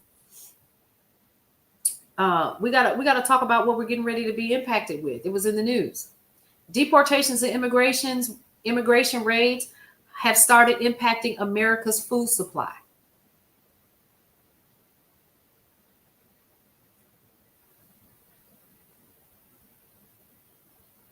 Or it costs too much, or they're shutting down the Walmarts because of the theft in the area. See, this is bigger than just blaming the communities that are having the issues that we're experiencing, or we're reading about, or we're hearing about, like Memphis and Chicago and all these other places. We have to look at the root cause. Well, where does it stem from? I'm gonna take you home with me to where I grew up and where I was born and raised, was in Milwaukee, Wisconsin. Let's dig a little deep, shall we? There was a time during the 70s and the 80s when folks were doing real well.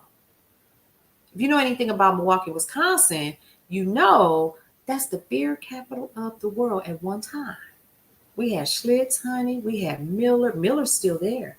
We had all of these major companies, Master Lock. We had Fistervogel. We had Koss. Magazines used to get printed there, the whole nine. All of these big companies. People were making money. People was moving from the South so fast. Remember the Great Migration? A lot of those folks. Yes, Laverne and Shirley. Everybody I knew, either your family, your uncle, your auntie, somebody worked at Schlitz, which Miller Light, all of those are still. Now Schlitz shut down, and Laverne and Shirley was based on the brewing company Schatz. Pabst, they've turned those brownstone buildings into beautiful apartments up there. Now they're absolutely gorgeous, and I've actually stayed in the sun when I was home, but that's not why we're here. So during that time, there was a time when, in Milwaukee still is, if I'm not mistaken, still one of the most segregated communities in the country. And so, yeah, I already know. We're going somewhere. So now, when you are living in these communities where these silos are, which is why I'm concerned about this voting deal that's happening in Louisiana, you have entire communities of Black folks or Native American folks or Asian people or XYZ, right, that are spread out over this city. And all of a sudden, something starts showing up in these communities and destroying it. What do y'all think it was? All of these thriving folks. And all of a sudden, the jobs started to pull out. They were going overseas. Some of y'all old enough to remember when that started happening. So the jobs started to pull out. People like my family members and so forth were losing their jobs at mass rates, and it looked like the bleeding was not going to stop. And then all of a sudden, in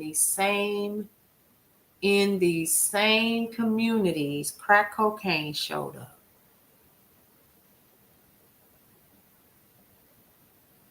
Anybody remember that?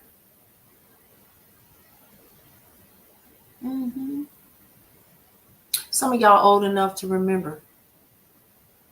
And it just showed up out of nowhere, didn't it? Not only that, but firearms showed up out of nowhere. And it decimated entire communities. In less than 10 years, people that I knew, loved ones, family members, were impacted by this plant. And it was not by accident. We know that now. But back then, we couldn't even figure out how the hell it had got into our communities.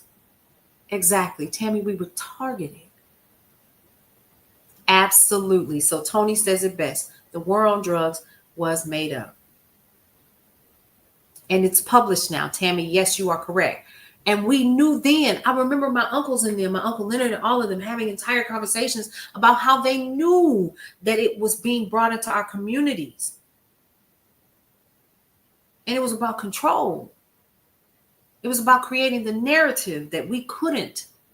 And then when they were done decimating our communities, guess what they did? They left us with not even a broom to clean up. And then, when there was nothing left to clean up and they had removed fathers from homes and put them in prisons, and now they're felons. And the 13th Amendment says what? It says that if you commit a felony, what happens? Can't vote. What else? In the 13th Amendment. It also says, except punishable by a crime, you cannot be considered anything but a slave. There's an entire movie about it. Bingo, Jackie. Free labor. But nobody wants to have that conversation. But I'm going somewhere with this because we want to follow what's happening right now in Memphis and Chicago and all of these places that they say are problems. But these were the same communities that you dumped all that damn dope in the beginning.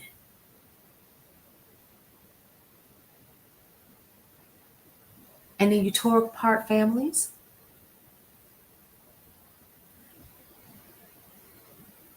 You had them folks in the prison, brothers that had no business in there, entire families in there, right?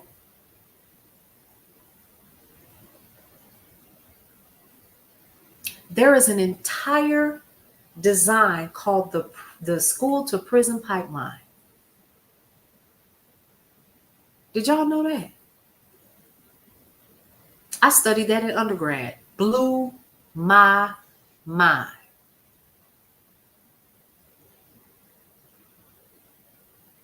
And schools were designed to prepare our babies for prison.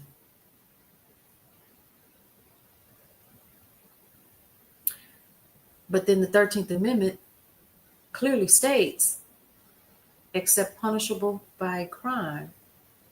Where's the book? Let's look it up because y'all think I'm playing with y'all, and I'm not. For some of you all who have never read it, we're going to go ahead and read the 13th.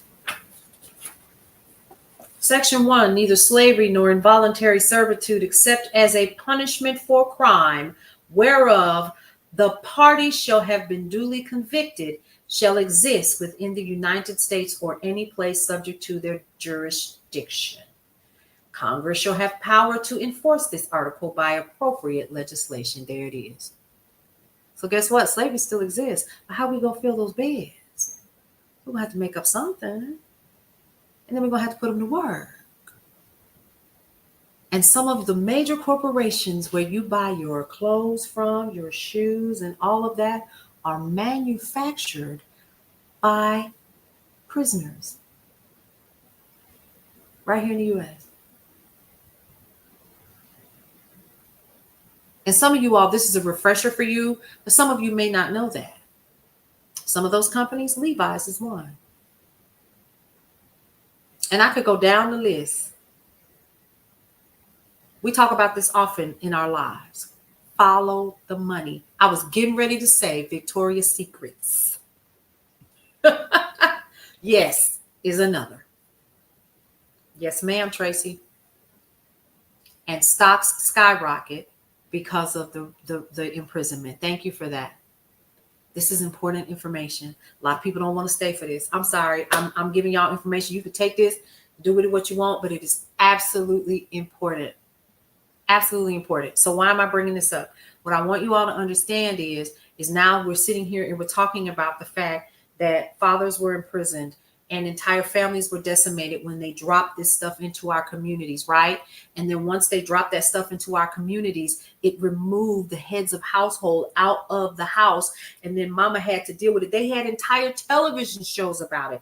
That's My Mama, What's Happening, all of the TV shows. You never saw Daddy unless he was coming or going. We even saw it on Fresh Prince. So they perpetuated that even in the media that we got an opportunity to watch every single weekend or every single Wednesday or Friday on those good days when people was getting their little checks and stuff like that, right? Remember when you would get your food stamps on the 1st and the 15th? Oh, I'm the only one to remember that? Yeah. So then here's the thing. Claudine, that's another one, right? And they made entire movies about it.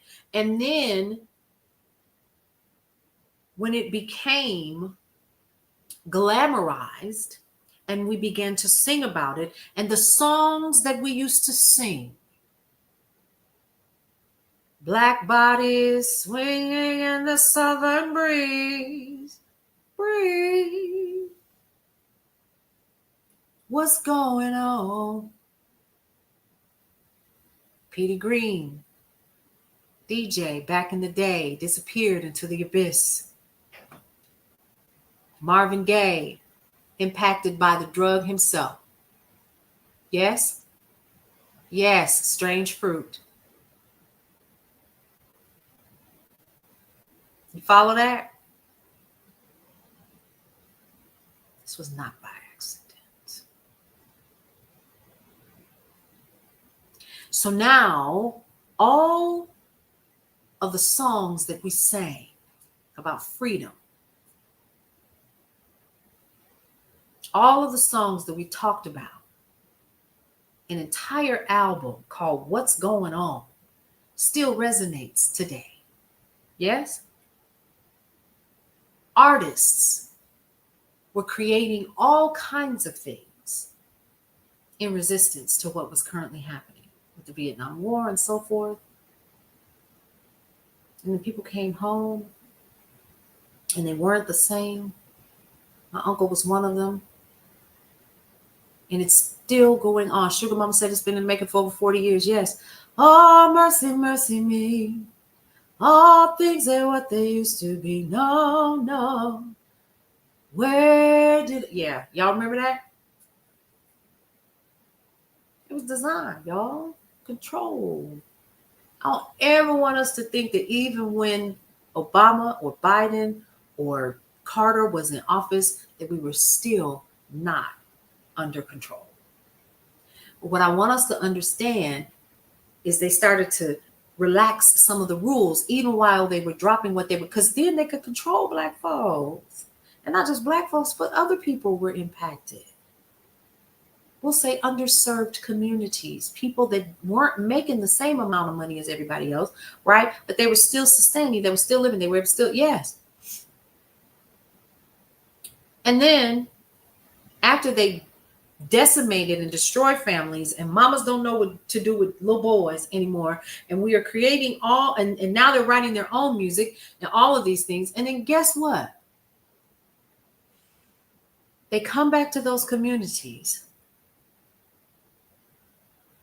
carrying weapons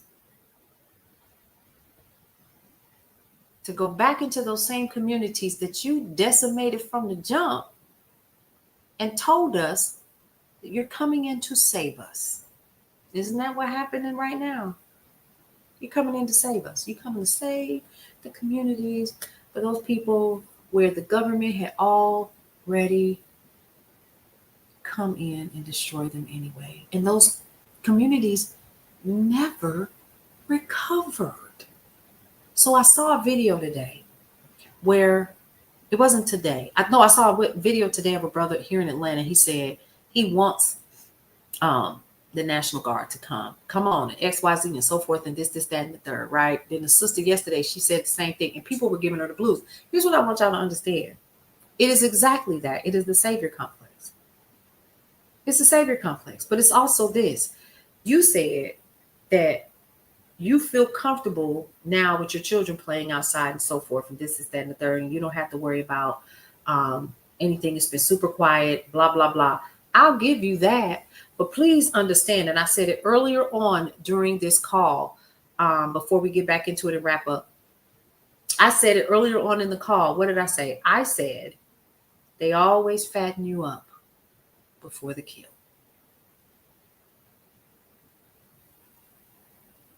Isn't that what's happening right now?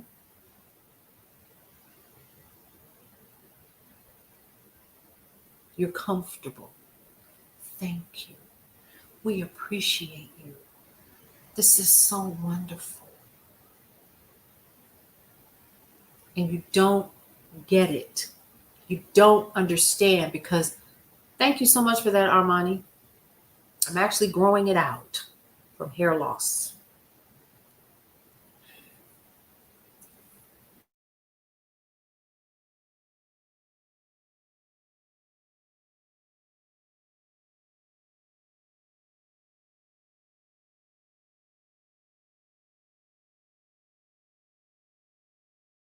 Before they round you up, they fatten you up, and they're going to fill up and make you feel sick.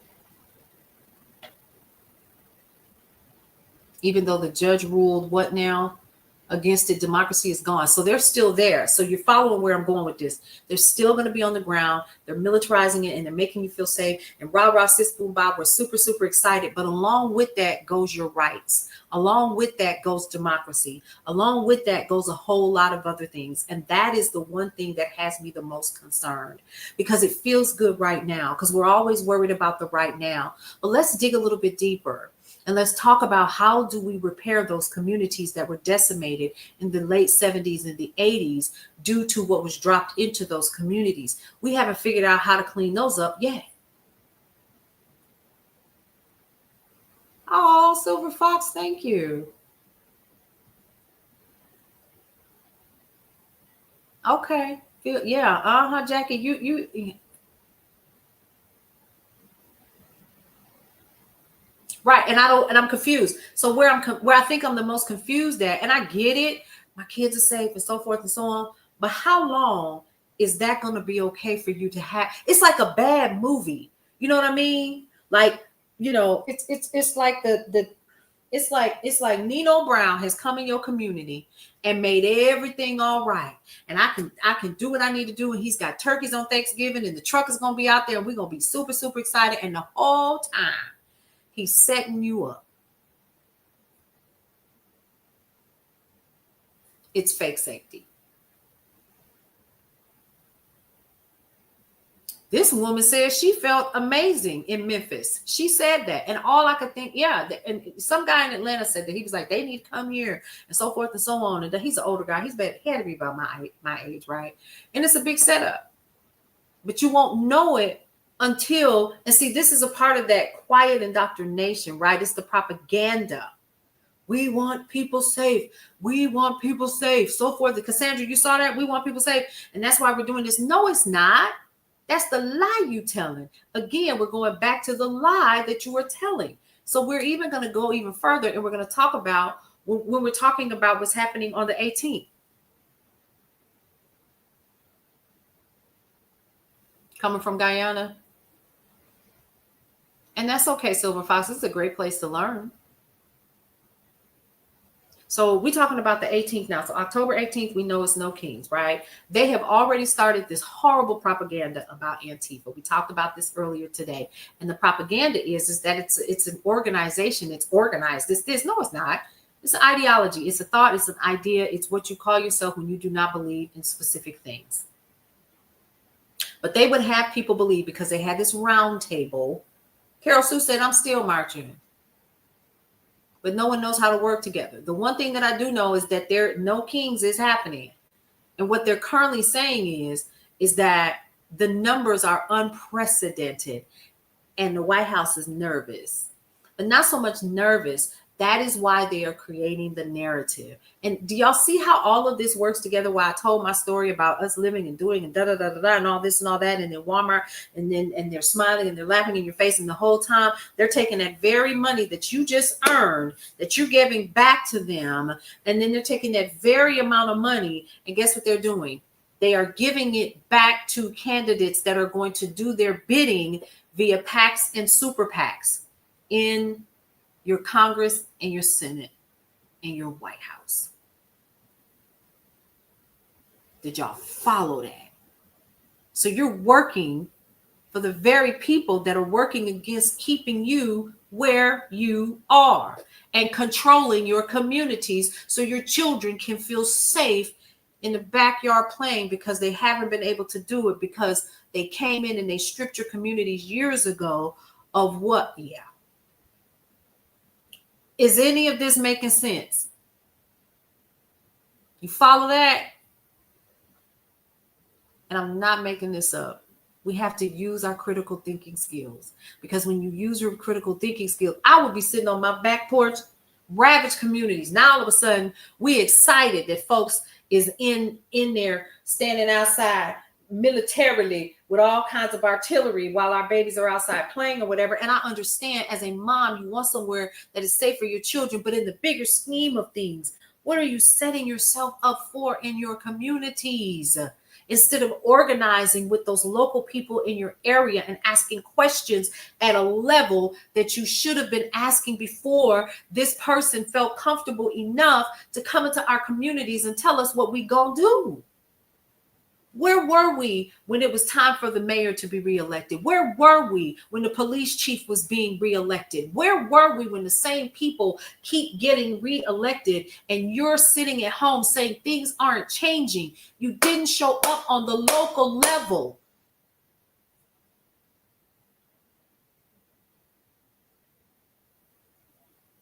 I done stepped on a whole bunch of damn toes tonight with just that. So you didn't vote in the people that were going to do the cleanup on the local level.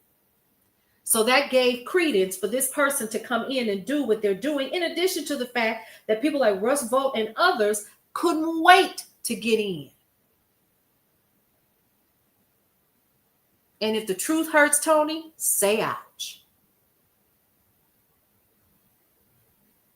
And I see it all the time. Like, some of the things that I do here in my community is, I volunteer for like our Juneteenth and stuff like that. And for other things, I'm a part of our local chamber. And even with our local government, I understand what's happening because I am boots on the ground.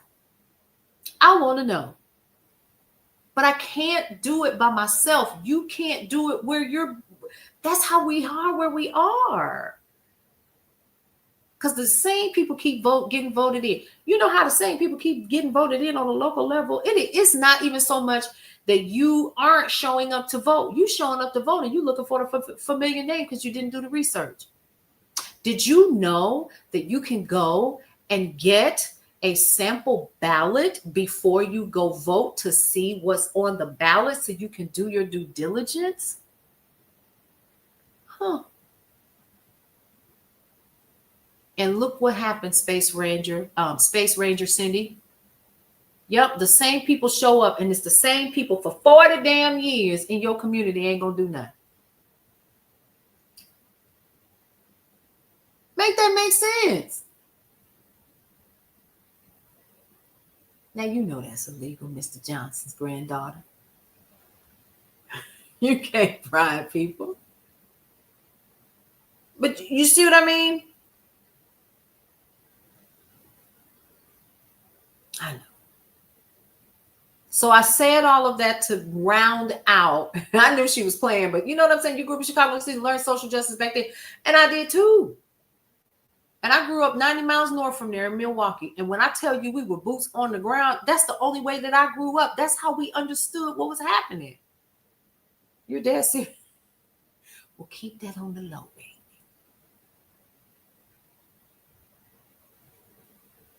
So you see how all of this is cyclical and how it's all played out, and we just super excited that they in our communities because they're getting ready to run your life, and you're gonna be happy about it. Ice-T wrote a song about it years ago. Everybody thinks that he's just Detective Tutuola.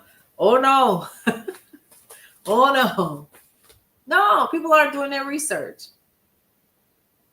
This could have been prevented on a local level, but you kept electing the same people in office because even when you don't vote, you keep electing the same people in office.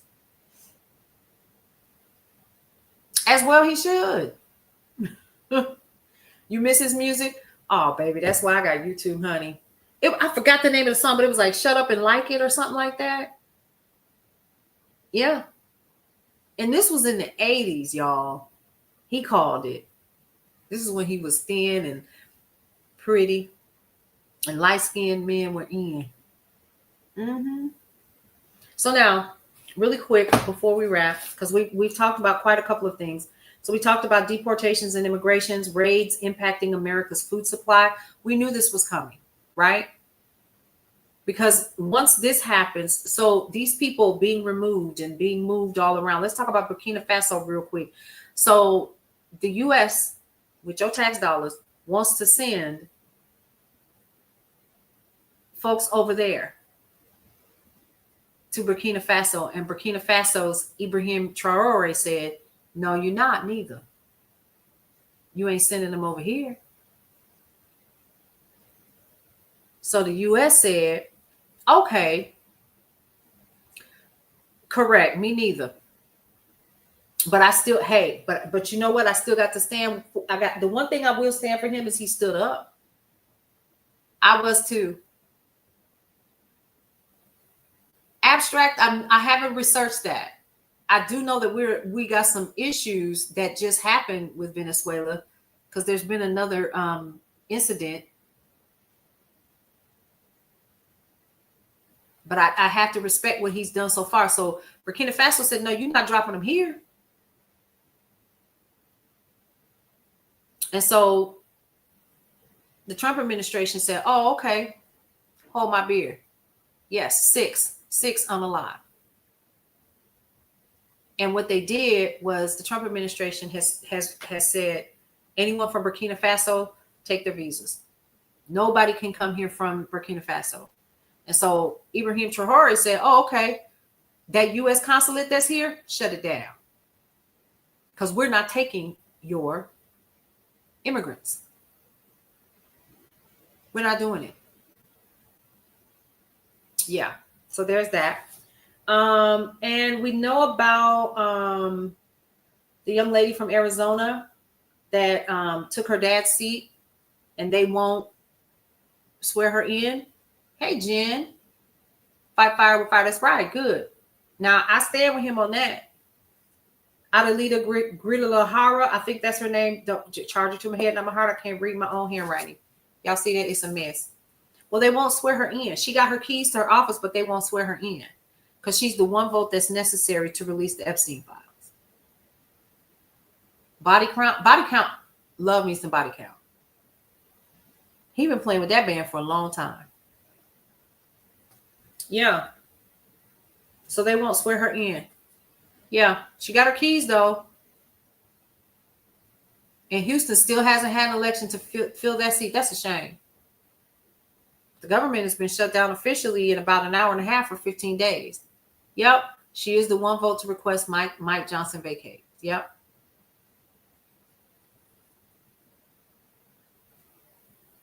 I didn't hear about that, Carol Sue. See, that's what happens when you get so inundated with other things. Yeah. Isaiah Martin is trying to get in there. Okay. All right. So let's talk about this one here. We talked about that. I'll do a think piece on this one because I don't want to impact the live because it very well may, and I have to choose my words carefully. Now, deportations and immigrations. Let's talk about this one briefly, and then we're going to wrap it up. These raids have impacted the American food supply because there are not people on the ground doing the work that they thought people were going to be vying for. These jobs that they said were black jobs or whatever job. Yeah. So our food supply is getting ready to see an increase in how much you're going to be paying for your fruits and vegetables. If you haven't already noticed it, I bought like a little thing of grapes. It's usually like $1 and some change at my local grocer. It was $2.90 something the other day for the same size. And I thought, well, damn, just a little bitty thing of grapes. We'll seedless grapes. Yeah. So that was number one.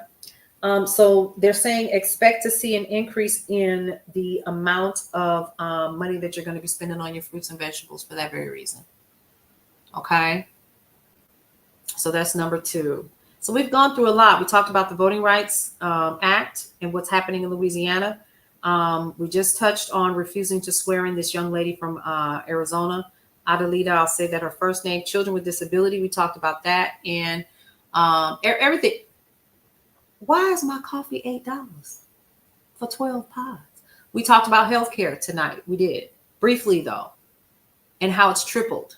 Like your premiums have tripled. The deportation of immigration raids impacting Americans' food supply. We talked about the Pentagon and NBC letting go of their diversity teams. So I want to see how this is going to play out. I did, but I go to this place up the street here from me. Yeah, insurance is getting ready to go up. People are already talking about it. I say let's create a precedent as well, Tammy. So let's leave with this. I know I said what we're gonna do. Girl, I've been here 2 hours. I knew that was gonna happen. I knew it was gonna happen. So tomorrow we'll go back into who took what money. Because I always like to follow the money, and I hope that you guys got something out of this evening. That wasn't black jobs, Tony. Yeah, that's what he said, black job. So let's further that tomorrow and jump in and find out some senators and who gave them money. I think it's important. Let's jump back into that. No, it's never enough time because I could be here all night. And I do have to get up in the morning and start all over again. But this is what we could do. So number one, I have been talking about, first of all, thank you so much for you all who have joined me this evening. We are starting, yes, the No Kings protest is this weekend. If you will be attending, I am asking, like we did earlier today, for you all to be safe out there and to also make sure that you're carrying your identification with you. I am expecting them to clown. And it's not going to be us, it will be the other folks. Okay. That's number one. Number two, make sure that you have your identification, your documentation with you, all the things that you need, just in case anything were to go down. I just need you all to be safe out there. Now, if you will not be attending, there are other ways that you can continue to show your resistance. And we talk about that every day before we end our live. And that is shop local. Come out of the big box retailers as much as you possibly can and where you can. Reduce the amount of spending that you're doing in these places. Number two, find small businesses who offer the products and services that you use or purchase from big box retailers and larger stores. Start to do more bartering if you can. Find some of these groups that are local to your area. Some people suggest Nextdoor. Other people suggest Meta. I suggest Meta. I use Meta. They have these little marketplaces in communities where you can find things that you're looking for, people that are selling things, or where you can sell items. One of those is called the Whatnot app. You can go there, you can sell items, of course, getting those things that you may have in your home that you're trying to get rid of. You can start there and start generating some additional revenue for yourself. And then you can also purchase clothing and shoes and things like that from some of these individuals. That's number one. Number two and number three. And then always, I like to go back to my little list and share with you some of the stuff that you all, our neighbors, have shared with us here in this neighborhood. For the people in the neighborhood, Too Good to Go. That is an app that you should absolutely look into. Too Good to Go. Another app, yes, farmers markets, shopping local at your farmers markets. There are families there. There are people that pay their bills by buying space at local farmers markets on your weekends or even throughout the day, depending on where you live. If you have one near you, take a look at that. Gardening, there may be a community garden near you where you can get some of your fruits of it. Yes, Too Good to Go. Yes, Leslie, that's number one. Take Back the System is another app that you should absolutely consider looking into. And my most favorite one, Goods Unite Us, is another app that you should absolutely look into. Goods Unite Us will let you know who these retailers are. Flash Food. Yeah, okay, so let me write that one down. See, that's what I'm talking about. We share information in here. Flash Food is another. There's a Black Farmers app as well. Black farmers have not been impacted like the other farmers have been because they don't get the same funding. So definitely look into that. So we have the Flash Food app. We have Too Good to Go. Take Back the System. Goods Unite Us.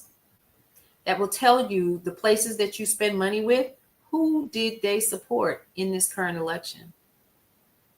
Are they nonpartisan? Were they, GOP? Were they whatever? And you make a decision based on that where you want to spend your money. Let me explain something to you. We have shown before the amount of power that we actually have in less than 4 days. In less than 4 days, we damn near bankrupted Disney. You see what's happening with Target. You want to take back the system? You want to really impact what's happening? Remember that we still the people. of the United States of America. And you need to understand that this doesn't run without your money. Are you following what I'm saying? The names are Too Good to Go, Goods Unite Us. We got a new one tonight, Flash Foods,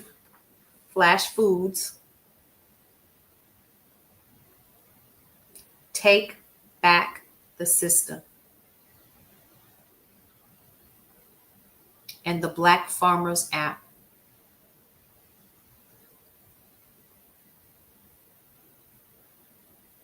And people need to know that we still the people. I actually got a t-shirt that says that. I need to pull it up. We still the people. I said it just like that. We still the people. And y'all need to remember that. It cannot run without our money. Go local.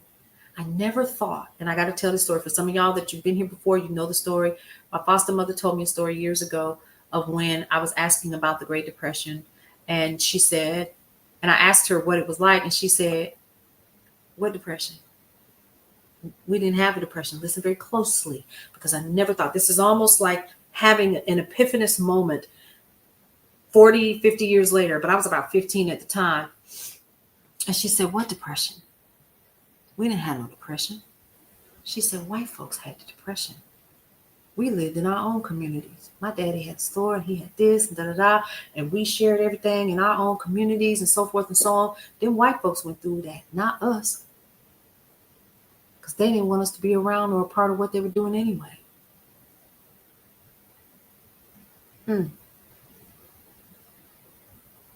I think we can learn something from her. Even from the grave. But she says something. Hey, Amber, how are you? She says something, didn't she?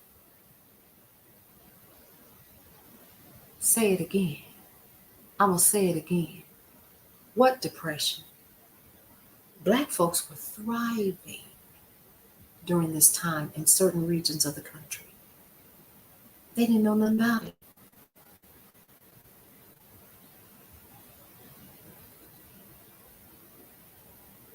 Because their money was circling in their communities like this.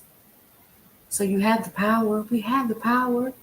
We just won't use it because we've gotten comfortable. We've made our babies comfortable with cell phones and tablets and TVs in rooms. So we don't even connect anymore like that.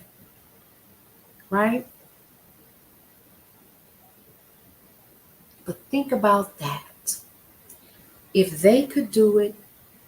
Oh, y'all don't want to. Oh, okay. Hold on. Hold my beer. Wait a minute. What? Taxes? What you mean? Let me go ahead and file. Some stuff you ain't gonna be able to take off. I'm just letting you know. And see, here's the thing. Once you catch their attention, just like we did with Hulu and Disney, which I've not gone back. Once you catch their attention, you know what happens? They learn how to bend, don't they? Because they answer to their shareholders. At the end of the day, they may be doing the PACs and the super PACs and all the things, right? But at the same token, what are they doing? What are they doing? They want these people in office so these people can do their bidding because they help to get them in there by giving them money. Now it's time for you to pay the piper. Oh, okay. Well, you gave money to this organization and this particular party, and look at the shit that we're currently in. Hold on just a minute. You own what? And you own what? Okay, well, let me call Lisa and Laura and Bob and Billy and Ann and everybody in the community. Let's get ready to shut them down.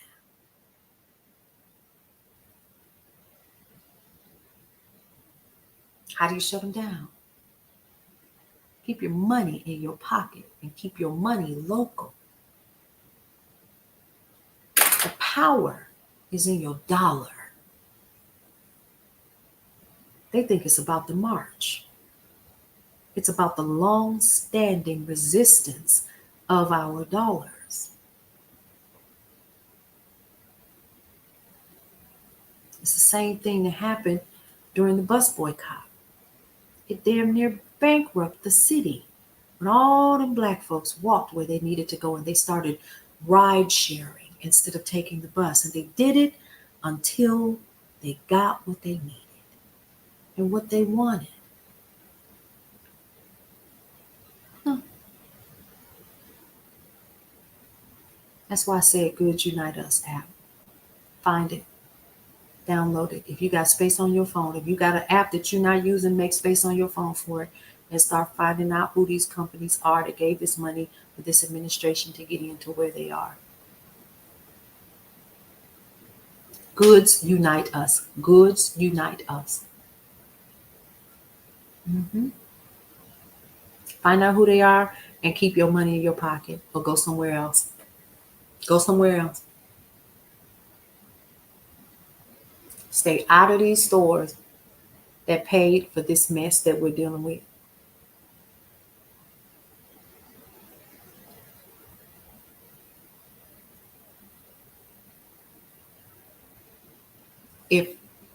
If Goods unite us, yes.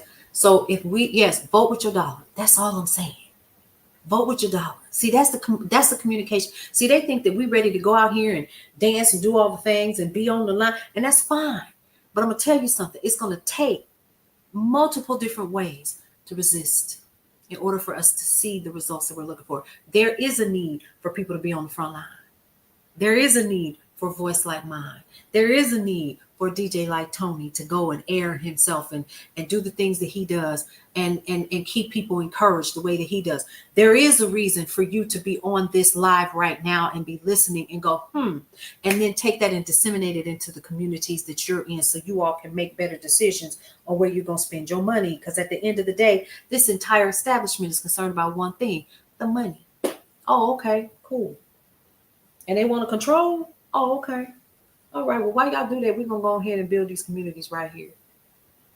And for those of you all who want to believe that ignorance is bliss, by all means. If you want to believe that your children are safe with those people who are armed standing outside, that's fine. But remember, you are setting yourself up for something far worse. And I understand. Correct. Carol Sue said it best. We each have something we can do. Carol says she gonna march. It will. It's way past time that you do. Okay. What about the people that work there? Wouldn't that affect them negatively? But you know what? At the same token, yes, you are correct. And what does it truly impact? It will impact those people. I've seen it happen. But how do we justify where we currently are when I just sat right here and told you I would make $8.35 an hour? You might not have been here at that time, dear. At Walmart, $1 billion company. Each one of those children, y'all making billions of dollars every year. Use your vote. Yes. If it's one way that you can't support, then another. Yes. Repeat 2 other apps you named earlier to spend our money. Yes. So the first one is, hang on, Too Good to Go. So it's usually for like restaurants and stuff that they would probably throw away at the end of a day or whatever. But I've used it here locally. My daughter's used it at this place here that bakes fresh cakes every day. And at the end of the day, rather than throw it away, they give it away. They sell it at a discount price. So definitely look at that. Yep, there you go. Too Good to Go. Amber got it right there. The second one is Take Back the System. Take Back the System. Good for you, Rosemary. And stay safe out there. Yep. Even when your voice shakes. Goods unite us. Find out who spent what where. Who gave their money to what campaign.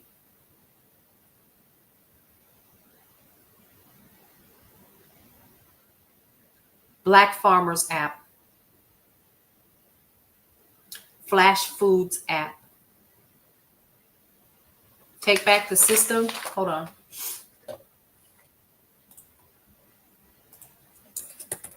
Because it costs money to keep those up. Right?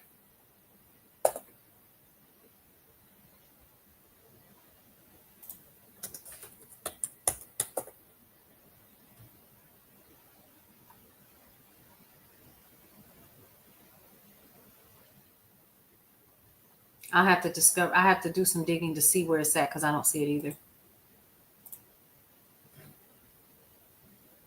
Most welcome. Black Farmers app, you can't find it? Okay. I'll do some further digging on that one.